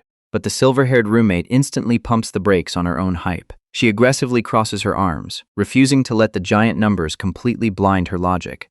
What happens if this fly-by-night tech startup crashes and burns before her very first paycheck? Pushing up her glasses with a sudden flash of professional intensity, she grabs a pen. She demands a complete corporate briefing from the boss. She won't sign her life away without running a ruthless audit first. Settling back onto the cushions, the apocalyptic merchant lays out his master front. The corporation was just registered today with a cool $1 million in capital, focusing entirely on digital gaming. But Shuya immediately sees right through his obvious smoke and mirrors. Aside from a suspiciously fat bank account, the guy has absolutely zero corporate infrastructure. How exactly is he supposed to launch a tech empire without hiring a single software developer or setting aside an actual research budget? Chenyang simply flashes a highly dangerous smirk in response. That completely invisible supply chain is exactly his biggest tactical advantage in this game. Satisfied enough by his unshakable confidence, the new manager takes total control of the operation. They urgently need to secure an official headquarters and file the required legal paperwork. So where is she aggressively marching off to right this second? To storm directly into her current workplace and quit her dead-end job on the spot. Honestly, I love seeing an overworked retail drone finally snap and go rogue for a better paycheck. Watching his roommate genuinely commit to the hustle brings a comedic tear of pride to the smuggler's eye. But his quiet victory lap is brutally interrupted. The phone on the couch starts ringing, demanding his immediate attention. He casually answers the line, expecting another routine win to fall into his lap. Except the voice on the other end delivers a harsh reality check, and his confident smile fades fast. The voice on the line drops a devastating bombshell. His grandfather has just been diagnosed with terminal liver cancer, leaving the old man with barely a single month left to live. The sheer weight of the sudden tragedy hits the smuggler exceptionally hard. His hands shake violently against his knees as the grim reality sets in. Who could possibly blame him for crumbling under the pressure? He just unlocked a golden ticket, but cold hard cash cannot buy back stolen time. The desperate grandson envisions the bleak hospital room, realizing he must rush back for one final goodbye. Seeing her new boss paralyzed by grief, the silver-haired salesgirl immediately steps up to the plate. She snaps into action, shoving him toward the door and demanding he book the very first flight home. She promises to ruthlessly manage every single detail of their corporate launch while he is gone. Grateful for her unwavering loyalty in a crisis, the dimensional merchant drops a rare, genuine smile. He warmly thanks his reliable roommate for having his back. Catching her completely off guard, a fierce blush spreads across Shuya's cheeks as she bashfully waves him off. Roommates always cover for each other, but the CEO refuses to just roll over. Snatching up his heavy backpack, he charges aggressively out of the apartment. His desperate mind is already racing with a highly dangerous theory. Modern medicine might be entirely powerless against terminal disease, but what about apocalyptic biotechnology? If he can smuggle a high-tier enhancement serum out of the wasteland, he might just pull off an impossible medical miracle. The ultimate race against death begins today. At the bustling Imperial Capital Railway Station, Chenyang is interrupted mid-stride. A bubbly blonde calls out his name, spinning him around to face a ghost from his past. It's an old classmate he hasn't seen in 7 long years, looking entirely out of place in his new dangerous life. She practically vibrates with excitement, rolling her pink suitcase over to confirm they're both heading back to Wanghai City. The dimensional smuggler gives a tight, distracted nod. He has a ticking clock counting down to save his grandfather's life, but he plays along for now. Right on cue, the station intercom blares, announcing the final ticket inspection for their high-speed train. Flashing a polite, practiced smile, the heavily burdened traveler suggests they keep moving and chat on the way to the boarding gate. As they approach the smiling terminal attendants, his energetic companion eagerly offers to swap seats with whoever is sitting next to him. Unfortunately, her budget-friendly plan hits a solid brick wall. Chenyang casually holds up his pass. "I bought my ticket at the last minute, so there were only business class seats left." The girl's excitement immediately deflates. Knowing she can't afford a luxury cabin, she awkwardly backpedals, suggesting they just catch up after they arrive. She trails behind him looking like a kicked puppy. Except, the newly wealthy merchant isn't about to let his old friend sit alone in economy. He flashes a confident grin, telling her not to sweat the details. What exactly is he plotting? The blonde completely freezes, a massive question mark practically hovering over her head. Leaving her with a quick command to wait, he strides straight up to the VIP desk. Panic strikes the girl's face as she reaches out, convinced he's abandoning her at the boarding gate without a second thought. He doesn't even flinch as he politely asks the staff for an available upgrade. Turns out he is the only passenger booked in his entire 4-seat row. Without batting an eye, Chenyang throws down the cash. "Put her in the seat next to mine. I'll cover the cost." The girl's eyes widen into massive, sparkling stars. The second the attendant hands over her freshly printed pass, she launches herself forward, wrapping the stunned smuggler in a crushing hug. Honestly, surviving the wasteland is brutal, but flashing some real-world cash definitely has its perks. Before the dimensional smuggler can even process his casual display of wealth, the bubbly blonde smothers him in a grateful, crushing embrace. The sudden contact leaves the hardened wasteland survivor uncharacteristically flustered. Surviving mutant attacks is one thing, but dealing with an overexcited girl is entirely different. Settling into their plush seats, she excitedly marvels at the spacious business-class cabin, having never flown this high before. As the sunlit scenery blurs past the reinforced windows, her natural curiosity takes over. She leans in, asking why he's suddenly ditching his lucrative corporate job to head all the way back to Wanghai. Chenyang's confident expression darkens in a flash. The ticking clock in his head grows louder as he reveals his grandfather's sudden, critical illness, prompting a gentle pat of reassurance from his highly concerned companion. Flipping the interrogation, the young merchant asks what brought her all the way to the imperial capital. The girl's cheerful demeanor shatters on the spot. Staring at the floor, she sadly admits she was desperately trying to drum up new business for her father's struggling food processing factory. Chenyang's ears immediately perk up. Did she just say a food factory? The desperate factory rep sighs, venting her frustrations. She explains that massive corporate brands are slowly crushing their family business into the dirt. They're bleeding cash daily and can barely afford their workers' meager wages anymore. As she leans on the armrest looking utterly defeated, the dimensional smuggler's eyes gleam with a predator's sharp focus. Honestly, timing in the apocalypse is everything. A massive, scheming grin spreads across his face. Securing a steady, covert stream of cheap calories won't just save her family's livelihood. It will drastically strengthen his iron-blooded wasteland faction's grip on the ruined future. Playing it cool, he clears his throat and casually drops a bombshell. "I happen to be looking for a food factory to partner with for a long-term contract." The blonde's eyes light up like a jackpot winner. She practically vibrates out of her seat in pure elation, completely blindsided by this miraculous stroke of luck. Flashing a charming smile, the newly wealthy merchant agrees to save her business on one strict condition. He needs to conduct a full on-site inspection of their facilities first. Her sudden joy hits a brick wall of stark suspicion. Squinting at her former classmate, she interrogates him. "Didn't you just graduate like I did? Why do you need such a massive order?" Sweating bullets under her intense glare, Chen Yang stammers out a flimsy lie about wealthy, mysterious business partners demanding supplies. Luckily, the promise of hard cash makes her drop the interrogation entirely. The two old friends eagerly swap their contact info, officially sealing their new alliance. Stepping out of the bustling station, Chen Yang wastes no time getting down to business. He secures a waiting taxi, firmly reminding his bubbly companion that his grandfather's critical condition takes absolute priority. Their lucrative factory subscription will just have to wait a few days. You have to admit, keeping your priorities straight is crucial when lives are on the line. As the cab speeds toward the hospital, the energetic blonde waves goodbye, clutching her newly added contact like a precious lifeline. Left alone on the curb, she stares blankly ahead, her cheeks flushing a deep, embarrassed crimson. A miraculous run-in with a newly rich, handsome classmate who just happens to need her failing family business? She practically swoons, completely convinced this is some fated romantic reunion. Her giddy daydreams are abruptly interrupted when her father honks from a nearby parking lane, urgently waving her over to his worn-out car. Tossing her pink suitcase into the trunk, the exhausted factory rep buckles up with a dramatic sigh. When her burly father nervously asks how her high-stakes negotiations went, she playfully holds up a finger, offering him the classic choice between good news and bad news. The stressed patriarch braces himself for the inevitable financial blow. With a sheepish, defeated grin, she drops the hammer. Her frantic trip to the imperial capital was a complete bust, and she failed to secure a single corporate partner. But before her father can completely despair over their impending bankruptcy, she eagerly leans forward to deliver the ultimate twist. She excitedly blurts out that her old classmate, Chen Yang, suddenly wants to place a massive long-term food order. He's bringing hard cash to inspect their facilities this week, except instead of cheering, her grizzled father grips the steering wheel, breaking out in a terrified cold sweat. A long-lost friend appearing out of nowhere with life-saving money. To the struggling factory owner, this miraculous savior sounds exactly like a ruthless con artist setting them up for a brutal scam. Arriving at Wanghai City People's Hospital, the dimensional smuggler sprints straight through the sterile, echoing halls. He spots his exhausted father standing guard outside a private ward, keeping a lonely vigil over the one person keeping their family anchored. The older man gently pats his shoulder, explaining that the patient just took his medication and finally fell asleep. He urges his son to get some rest, completely unaware of the crushing burden the young man actually carries. Chen Yang gives a stiff nod. His grandfather's time is ticking down like a faulty bomb. Ducking into a nearby public restroom, he slams the stall door shut and locks it tight. His face twists with desperate resolve.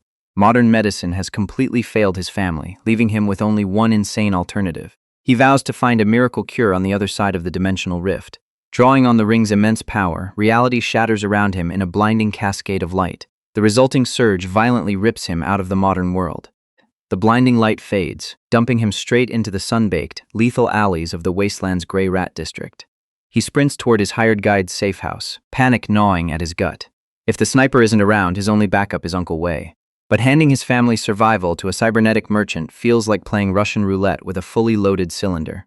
He pounds on the rusted iron gate of Lilu's shelter, yelling, "Lilu, are you there?" before barging straight in. The sentence abruptly dies in his throat. The iron-blooded survivor is standing in the middle of the room, wearing nothing but a few loose bandages and tactical shorts. The sheer shock instantly obliterates the smuggler's focus. Honestly, barging into an apocalypse veteran's room unannounced is a fantastic way to get your head blown off, but losing his dignity will have to do. A massive geyser of blood erupts from his nose as he violently spins around, screaming at her to cover up before she gives him a heart attack. A few awkward minutes later, she steps out in her standard tactical gear, utterly unbothered by the intrusion. She eyes her flustered boss, asking, "What are you looking for, boss? Why the rush?" Wiping the blood off his face, Chen Yang drops all the jokes and squares his shoulders. He cuts straight to the chase, demanding to know if late-stage cancer is still considered a terminal illness in this hyper-advanced era. The sniper barely blinks, casually confirming that it's easily curable. That simple, of course, is the exact lifeline he came for. Lilu quickly breaks down the brutal medical history of her ruined world. During the Great Cataclysm, global radiation levels spiked so high that aggressive cancer became as common as catching a seasonal cold. If humanity hadn't engineered a flawless way to wipe it out, their entire species would have gone extinct centuries ago. The smuggler eagerly demands the exact success rate. The seasoned sniper simply shrugs. Estimating it sat around 95% back before society completely collapsed. Hearing those odds, Chen Yang flashes a triumphant grin. His insane gamble just paid off. That fleeting relief vanishes the absolute second he asks if they can purchase the cure right here in the Gray Rat District. The iron-blooded survivor suddenly looks incredibly nervous. She rubs the back of her neck, awkwardly admitting that they probably can't find that highly specific medication locally. The devastating setback drops his stomach straight into the dirt. This was supposed to be a simple supply run. Before total despair can set in, she casually drops a massive tactical lifeline. The universal cellular disease serum manufactured by the local doctors association also happens to eradicate mutant cancer cells as a basic side effect. The desperate young man doesn't waste another single second. He immediately barks a forceful order to march straight to the association's heavily guarded headquarters. When she tells him to wait, he angrily snaps back. Time is a luxury his dying grandfather simply doesn't have. Instead of arguing with her furious boss, the wasteland sniper calmly reaches into her tactical pouch. She pulls out a glowing red syringe, cheerfully announcing she already picked one up. The dimensional merchant gently takes the vial, his eyes wide with utter bewilderment. How did she bypass the local warlords to get this? She casually explains she bartered with the medics to boost their combat strength. The cost? One single cabbage. The young man's jaw practically unhinges. He traded a cheap, leafy vegetable for a futuristic miracle cure? Seriously, I need to find the address to this dimensional rift myself. Completely misreading his shocked silence, the hired guide starts waving her hands in a frantic, wide-eyed panic. She rapidly stammers that the red syringe was just a worthless bonus item thrown in by the medics to sweeten the deal. Grabbing his wrist, she practically drags the bewildered merchant deeper into the fortified safehouse. She scoops up a heavy, reinforced metal briefcase and slams it down hard into the dust. Popping the steel latches, she reveals the actual prize she negotiated. 5 glowing neon vials of unleashed genetic power sit perfectly nestled in the protective foam. It is a complete, pristine set of Tier 1 to 6 enhancement serums. The modern survivor just stares at the glowing tubes, his brain completely short-circuiting from the sheer value. Back on Earth, billionaires would wage literal wars for just one drop of this stuff. Meanwhile, the hardened apocalypse veteran shrinks behind the open case in terror. She assumes he's furious because she got scammed. After all, fresh, uncontaminated cabbage is basically a mythical treasure in this radioactive hellscape. The dimensional smuggler practically vibrates with raw ecstasy, imagining endless cascades of glowing genetic vials raining down on him. A single head of cheap supermarket cabbage just bought him the holy grail of human evolution. He bursts into manic laughter, realizing the local warlords have absolutely no idea what they just traded away. They literally handed him unrestricted serum freedom for pocket change. Honestly, the profit margins here make Wall Street look like a lemonade stand. Completely misinterpreting his wild-eyed silence, the wasteland veteran shrinks back and tightly clutches the open metal briefcase. She stammers out a nervous apology, asking if she got ripped off. She is terrified that squandering his precious fresh greens might cost her this lucrative job. Instead of chewing her out, Chen Yang firmly grabs the heavy case and snaps the lid shut. He grips her shoulders tight, his eyes shining with unshakable triumph. Ripped off? Not a chance in hell. He fiercely declares they just hit the ultimate jackpot, crowning the bewildered sniper as his absolute lucky star. That overwhelming validation completely shatters her hardened exterior. As the ecstatic merchant wildly spins his deadly guide around the dusty safehouse in celebration, a deep scarlet blush spreads across her cheeks. She quietly murmurs she is just glad to help, blissfully unaware she just secured his grandfather's life and a fortune big enough to buy a modern city. Back in their makeshift safehouse, Chen Yang locks in his apocalyptic trade strategy. He's completely indifferent to the distributor's immense wealth. If the desperate locals have the gold, he'll happily supply the cheap earth vegetables.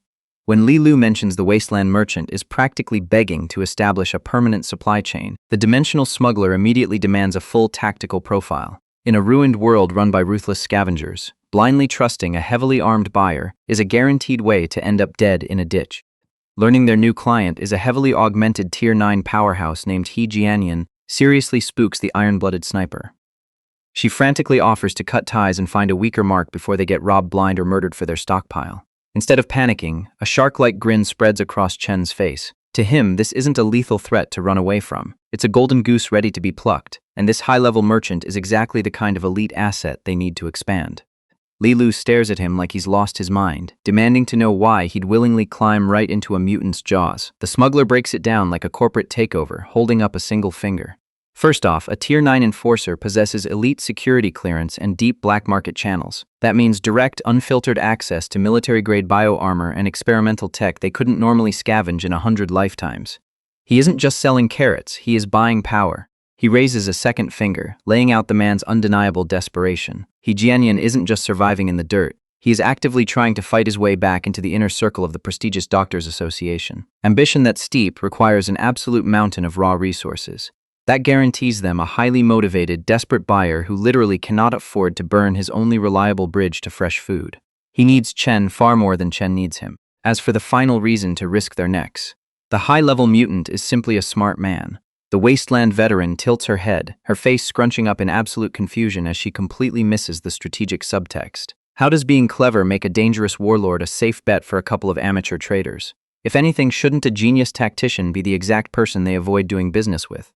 Chen casually points out the glaring vulnerability in her recent solo mission.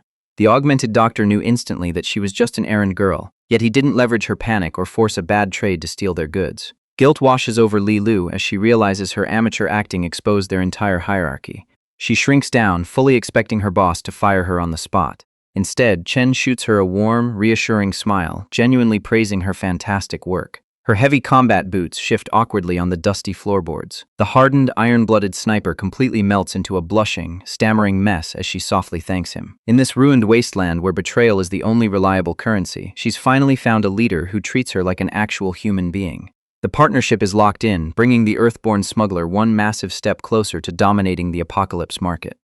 Eager to reap the rewards of their terrifying new alliance, Chen Yang proudly snatches up the heavy metal briefcase packed with experimental sci-fi medicine.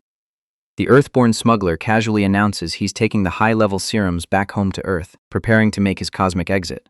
But before he can even reach the door, his hired guide completely loses her cool. Li Lu waves her hands in a frantic panic, shouting that he absolutely cannot inject a new dose yet. The amateur trader freezes in his tracks, tilting his head in utter confusion. Why on earth wouldn't he want to level up immediately? The iron-blooded survivor urgently breaks down the harsh, unforgiving biology of wasteland augmentations. It isn't like drinking an energy potion in a video game. She explains there are strict mandatory waiting periods between every single enhancement tier. Upgrading to Tier 2 requires days of grueling rest, while pushing to Tier 3 takes over a week of agonizing adaptation. He must allow his human cells to fully absorb the volatile genetics. What happens if he forcefully injects early? His physical body will literally tear itself apart under the sheer biological strain. The gruesome threat of literal cellular meltdown terrifies the dimensional traveler. Sweating bullets and trembling like a cornered prey, he frantically asks how he's supposed to know when the first dose is fully digested without a doctor around. Li Lu promises that the sudden perceptual shift will be totally unmistakable when the time comes. Breathing a massive sigh of relief, the newly minted mutant waves goodbye to his loyal subordinate. With their lucrative supply chain locked down, he finally steps out of the safe house to make his interdimensional commute. Back in the peaceful modern world, a blinding spatial distortion silently rips through a cramped bathroom stall inside Wanghai City People's Hospital. The apocalyptic portal spits Chen directly onto a closed toilet seat. He lands with a heavy thud, firmly hugging his precious cargo tightly to his chest. Honestly, I'd be grinning like a lottery winner too if I just pulled off a flawless interdimensional heist. He lets out a breathless laugh, marveling at how smoothly the entire operation went. The irradiated wasteland truly is an absolute goldmine for anyone brave enough to exploit it. Snapping the reinforced case open, the smuggler reverently pulls out a glowing pink syringe of advanced healing serum. This isn't just a piece of futuristic biotechnology, it is a literal lifeline. With this highly classified apocalyptic cure in hand, he knows his dying grandfather is finally going to survive. Meanwhile, outside in the sterile, brightly lit hospital corridors, the grim reality of Earth's medical limitations is hitting his family hard. A stern female doctor corners an older relative, delivering a bleak and truly hopeless prognosis. She firmly urges the older Mr. Chen to carefully consider her final, desperate recommendation. They are completely out of time, and modern science has officially failed them. Except his family's problems are about to vanish, because a dimensional warlord carrying a futuristic miracle is walking right down the hall. Down the sterile hospital corridor, the heavy burden of modern medical limits is completely crushing Chen's uncle. Honestly, I can't imagine bearing that kind of weight. He sweats profusely, agonizing over the impossible choice he was just handed. His son instantly senses the grim tension. Spotting the lead physician walking away down the hall, the younger man realizes the final verdict is in. What did she tell him? He aggressively grabs his father's arm, demanding to know exactly what the doctor said. The older man's tough exterior crumbles. Tears well up behind his glasses as he chokes out the devastating truth. The hospital is officially out of options. The expert physician has heavily recommended moving the dying patriarch straight into hospice care. The younger relative freezes in absolute shock. Hospice care isn't a treatment plan, it is a death sentence. The older man hopelessly explains the bleak protocol of signing discharge papers and pumping the frail patient full of palliative medication. It's just a sanitized way to make his final days less agonizing. The horrific reality completely shatters the younger cousin. They aren't saving their grandfather. They are literally just sending him home to die. With Earth's science utterly exhausted, not a single person in this building can help them. Chen Yang hits the hospital corridors just in time to catch a grim reality check. "Isn't that just telling Grandpa to go home and wait to die?" he furiously snaps. The attending physician delivers the cold truth. Even with astronomical bills, they're only buying 2 agonizing months of suffering. Defeated and broken, his father admits they're completely out of options. The hospital has already firmly advised a hospice discharge to save them from financial ruin. The dimensional smuggler just nods, burying his true intentions behind a calm mask. His father leads him into the sterile ward, where the frail grandfather lies motionless under a thin white sheet. With agonizing slowness, the old man weakly cracks his eyes open at the sound of their approaching footsteps. It's a heartbreaking sight. A raspy whisper calls out Yang's name, prompting the young man to grip the fragile hand tightly in reassurance. Unable to bear the suffocating grief, his dad makes a quick excuse to step out and handle the bleak paperwork. He turns his back on the bed, hiding his face as bitter tears finally break through his stoic front. Who could possibly blame him? But for the wasteland merchant, this brief window of privacy is exactly the blind spot he desperately needs. The second the heavy door clicks shut, Yang breathes a massive sigh of relief. Thank goodness these regular wards lack annoying security cameras. Seriously, privacy is a godsend when you're smuggling illegal alien tech. He leans in close, confidently declaring he possesses a miracle drug to save the day. He pulls out his apocalyptic prize, a sleek syringe filled with glowing pink liquid that catches the harsh clinical light. Offering the alien concoction to the dying man, he solemnly asks if he's willing to take a massive gamble today. With a weak hum, the grandfather agrees, even though he doesn't believe a single word of it. In his mind, he's already beyond saving. He assumes this is just his desperate grandson trying to help, so he might as well humor the boy. Taking that silent permission, Yang wastes absolutely no time at all. He uncaps the needle and plunges it directly into his grandfather's bruised forearm, pushing the apocalyptic medicine straight into his fragile veins. The irreversible deed is done. The tension in the quiet hospital room instantly skyrockets to unbearable levels. The smuggler clenches his fists as cold sweat drips down his tense face.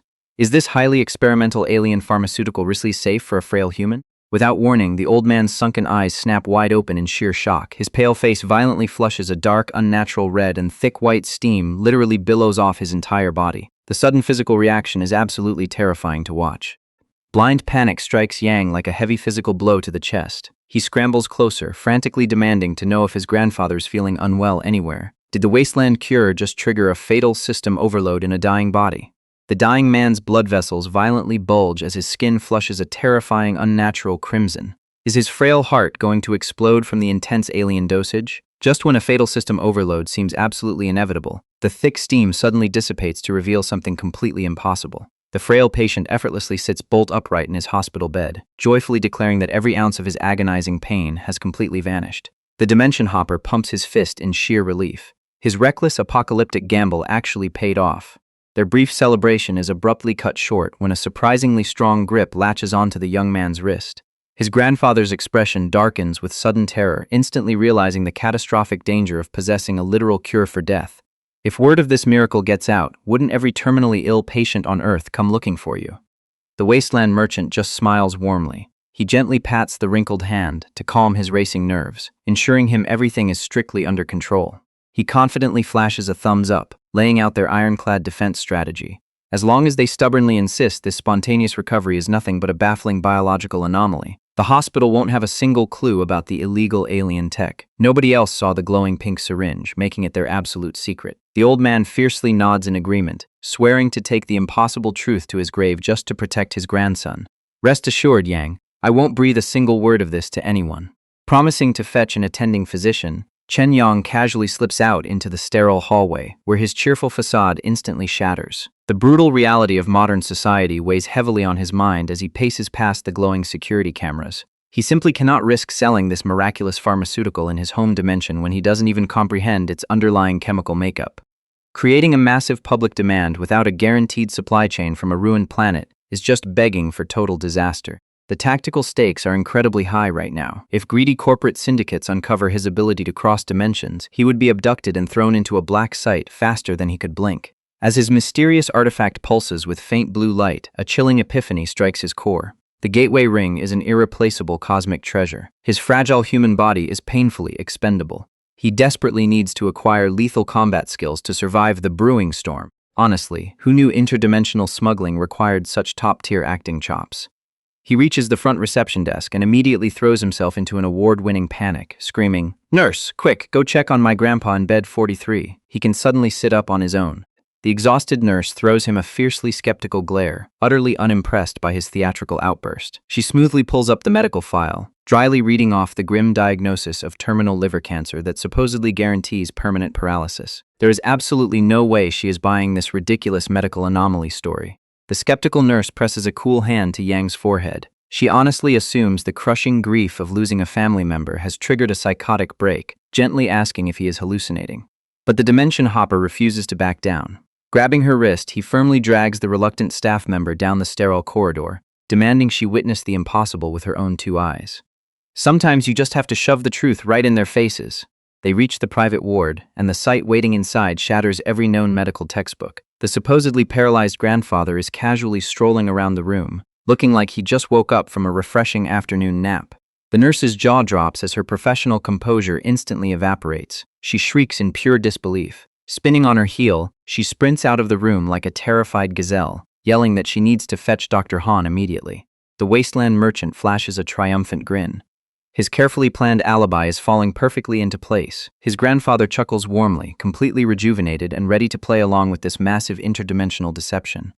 But their quiet victory is immediately challenged. The heavy wooden door violently swings open as a stunning silver-haired doctor storms into the ward.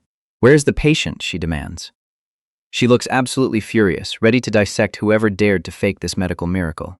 The ward doors slam open as the fierce head physician charges inside. Dr. Han doesn't waste a single second on pleasantries. She demands to see the terminal patient immediately, sweeping straight to Elder Chen's bedside. The old man is sitting up, wide awake and breathing easy.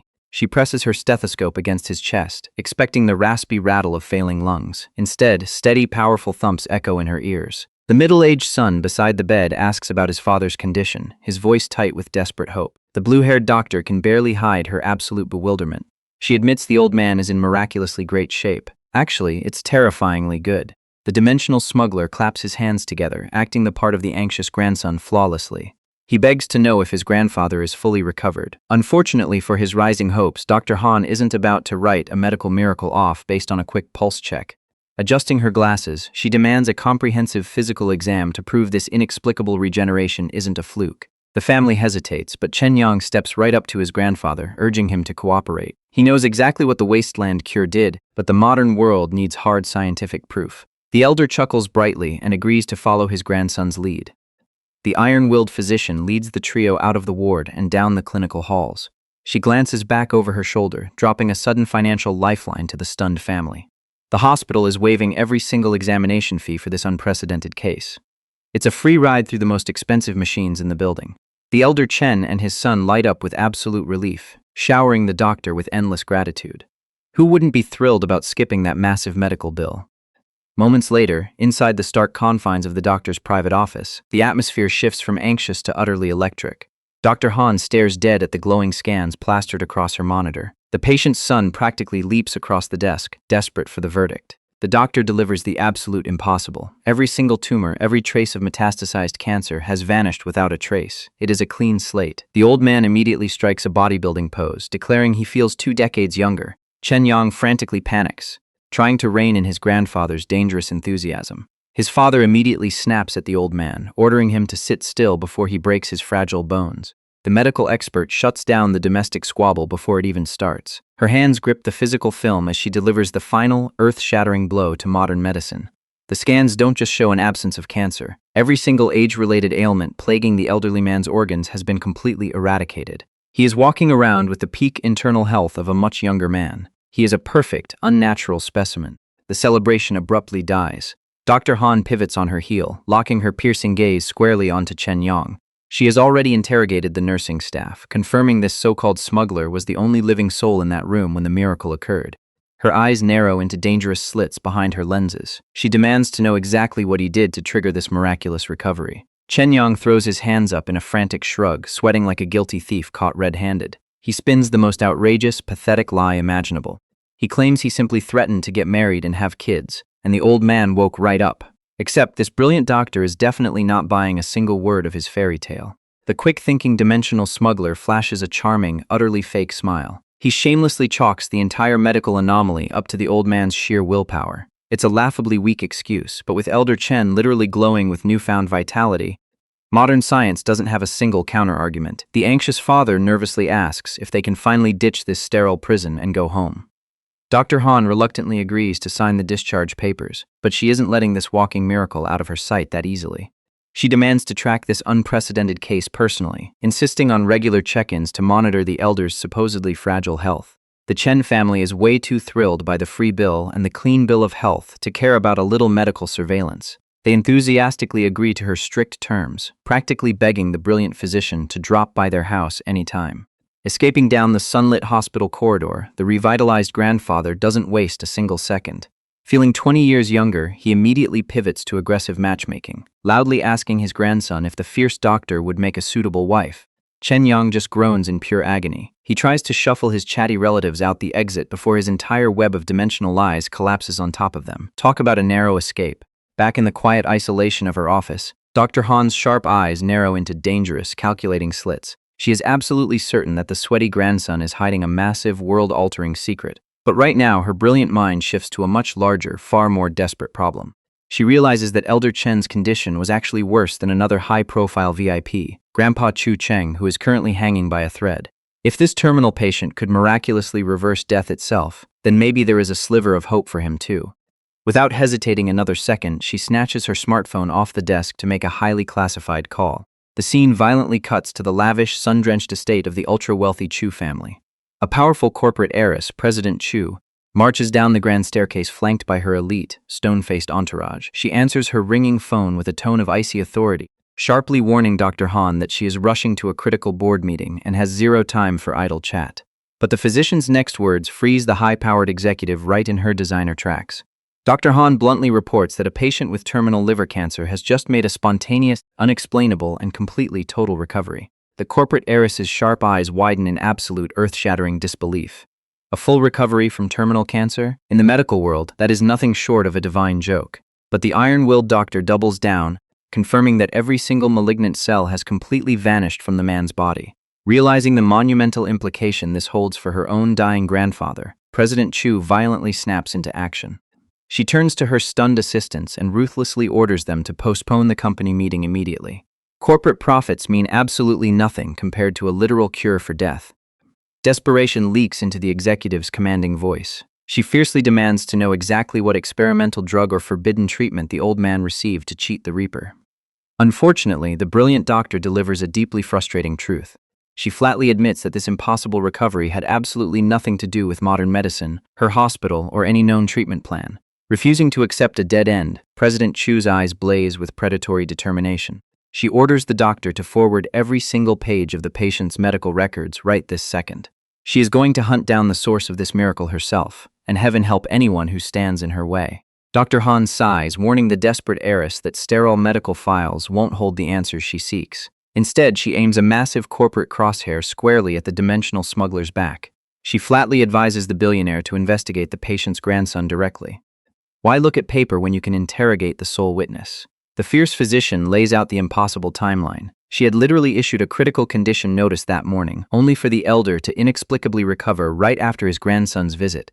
Does that sound like a medical coincidence? Not a chance. She drops Chen Yang's full name, officially unleashing a relentless executive onto his trail. Good luck hiding those wasteland secrets now, buddy. His peaceful double life is about to get violently derailed.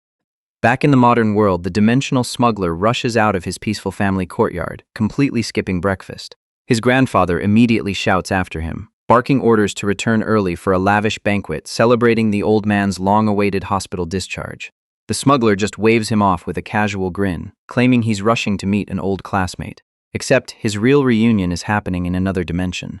Ducking into a deserted alleyway dead zone with absolutely zero security cameras, Chen Yang prepares his alibi. His wasteland contacts can easily play the role of his school buddies if anyone starts asking questions. Punching his fist toward the sky, he triggers his ring, tearing a blinding hole straight through the dimensional veil. On the other side of the gateway, the iron-blooded wasteland survivor is currently letting her guard down. Sitting in a dim, dusty room, Li Lu is practically melting as she savors the artificial goodness of a cheap, modern, spicy strip. Who knew a ruthless killer could look this wholesome? Sadly, her private snack time gets violently interrupted when her boss kicks the heavy door off its hinges. Snapping to attention, the sniper demands to know if his high-stakes medical mission was a success. Chen Yang flashes a triumphant thumbs up. The healing serum worked flawlessly, and he's already leveraging it to strengthen ties with the Doctors Association. Wasting no time, he points to a massive box of fresh vegetables, ordering her to liquidate the entire stash for biological silk armor and raw enhancement serums. The female lead throws her hands up in disbelief, warning him that enhancement serums offer diminishing returns. If they trade for that many, they won't even be able to use them all. The smuggler just smirks at her panic, revealing they aren't the only ones shooting up. He drops a bombshell that leaves her absolutely speechless. His fake organization is officially establishing a permanent branch base right here. It's a bold move, and maybe a completely suicidal one. This ruined world is a meat grinder, swarming with giant infected rats, endless zombie hordes, and rival factions just waiting to slit their throats. Yet Chen Yang refuses to back down. He plans to forcefully unify Grey Rat District D, turning a lawless slum of desperate scavengers into his own untouchable military fortress. The hired guide questions, handing highly coveted gear to a bunch of unproven slum-dwelling scavengers. Yet, she quickly backpedals, admitting that while the locals of Grey Rat District D are hopelessly weak, they possess something exceptionally rare in this hellscape. They are fiercely united and entirely trustworthy. That's exactly what the dimensional smuggler is banking on. See, character and loyalty are completely priceless, but raw, brutal power? That can easily be bought. Flashing a manic, ambitious grin, Chen reveals a military vision that sounds utterly psychotic. He plans to forcibly enhance every single member of their new fortress to Tier 4. Taking it a step further, he casually points right at his new top executive, demanding Li Lu juice herself up past Tier 5 to lead the charge. The hardened wasteland sniper is left completely dumbfounded, staring at him with wide-eyed shock. Frowning at her panicked reaction, Chen genuinely asks if their massive mountain of fresh earth vegetables isn't enough currency. But funding isn't the problem at all. Li Lu's face darkens as she delivers a chilling reality check. Mass enhancing an entire settlement won't save the district. It will completely obliterate it. She simply asks if he noticed any strange bodily cravings after his own injection. Flashing back to the gargantuan feast of noodles he inhaled back home, the smuggler realizes his stomach has become a bottomless pit. Honestly, I'd probably eat that much too. But out here, it's the ultimate biological trade-off. These enhancement drugs forcibly mutate human cellular structure to grant explosive superhuman strength. The catch? They completely redline a person's metabolic energy consumption. It creates a ravenous, endlessly growing hunger, meaning their food demands will absolutely skyrocket. Chen runs the grim numbers. If a normal survivor scrapes by on half a kilo of rations daily, his enhanced body demands triple that amount. Except Li Lu violently shoots him down. Her own upgraded body already demands 5 times a normal ration. A true Tier 4 monster needs 8 whole kilograms of food every single day. If 200 desperate people reach that level, they won't just eat through their supplies. They will mercilessly devour every living creature in the wasteland before starving to death in the dust. The dimensional smuggler quietly absorbs the grim reality. Feeding a fortress of enhanced mutants over a ton of rations daily is completely impossible in this desolate wasteland. Why would anyone willingly invite starvation? Yet Chen Yang just flashes a cocky, fearless grin. Placing his hands firmly on his bewildered guide's shoulders, he declares that the terrifying food logistics are his burden alone. Her only mission is to build an impenetrable base. Turning away, he guarantees with absolute certainty that every single soldier will receive full daily rations. Overwhelmed by this godlike promise, the hardened sniper practically short-circuits. She violently tackles her new boss in a bone-crushing hug of pure gratitude. Coughing up blood from the heavy impact, Chen desperately wheezes for her to back off and escort him to Uncle Wei. Crossing the district to the cybernetic doctor's dusty makeshift lab, the smuggler demands a progress report on his latest strategic investment. He tasked the old genius with decoding critical tech, but the results are painfully slow. Sweating bullets, Wei awkwardly admits that Earth's computer architecture is completely baffling. The doctor desperately insists he could port the complex programming instantly if he just had a functioning terminal to practice on. I mean, how can anyone code without a working machine? It's like asking a mechanic to fix an engine without tools. Hearing this pathetic excuse, Chen just smirks. He casually points to the massive sealed crate his sniper just hauled in, instantly shutting down the old man's complaints. Li Lu slams the heavy cardboard box onto the wooden table, flatly ordering the doctor to use whatever is inside. Staring at the pristine packaging, Wei freezes in absolute disbelief. It's a fully operational modern desktop computer. Jamming the alien power plug straight into his rusty wasteland power strip, the old man's fingers immediately blur across the mechanical keyboard. He stares at the glowing monitor like a fanatic, utterly mesmerized by the flawless processing speed as he finally executes the ported code. He's never seen anything run this smoothly in his life. Now that he has functioning hardware, the cybernetic doctor boasts he can program absolutely anything. Excellent, because the dimensional smuggler has a very specific request. Handing over a modern Earth smartphone, Chen tasks him with developing a highly addictive online mobile game. He even preloaded a popular Earth title as a reference, demanding the old genius build something infinitely better. Sweating slightly at the unfamiliar ancient tech, Uncle Wei promises to study it thoroughly. Cut to 5 minutes later, and the old man is furiously racking up a pentakill. Having completely destroyed the competition, the doctor drops the phone in disgust. Earth's top-tier gaming is pure trash compared to the wasteland's pre-apocalypse entertainment. He smugly suggests just copying some ancient data files to speed up development. Throwing an arm around his new lead developer, Chen happily agrees to this blatant plagiarism. With the promise of a massive bonus, the smuggler demands a strict timeline. Flashing a maniacal grin, Uncle Wei guarantees a fully finished, highly addictive product in just 7 days. And that's where the story is currently at. Thanks so much for watching. If you enjoyed the recap, don't forget to leave a like and subscribe because I'll be posting new chapters as soon as they come out. See you in the next one.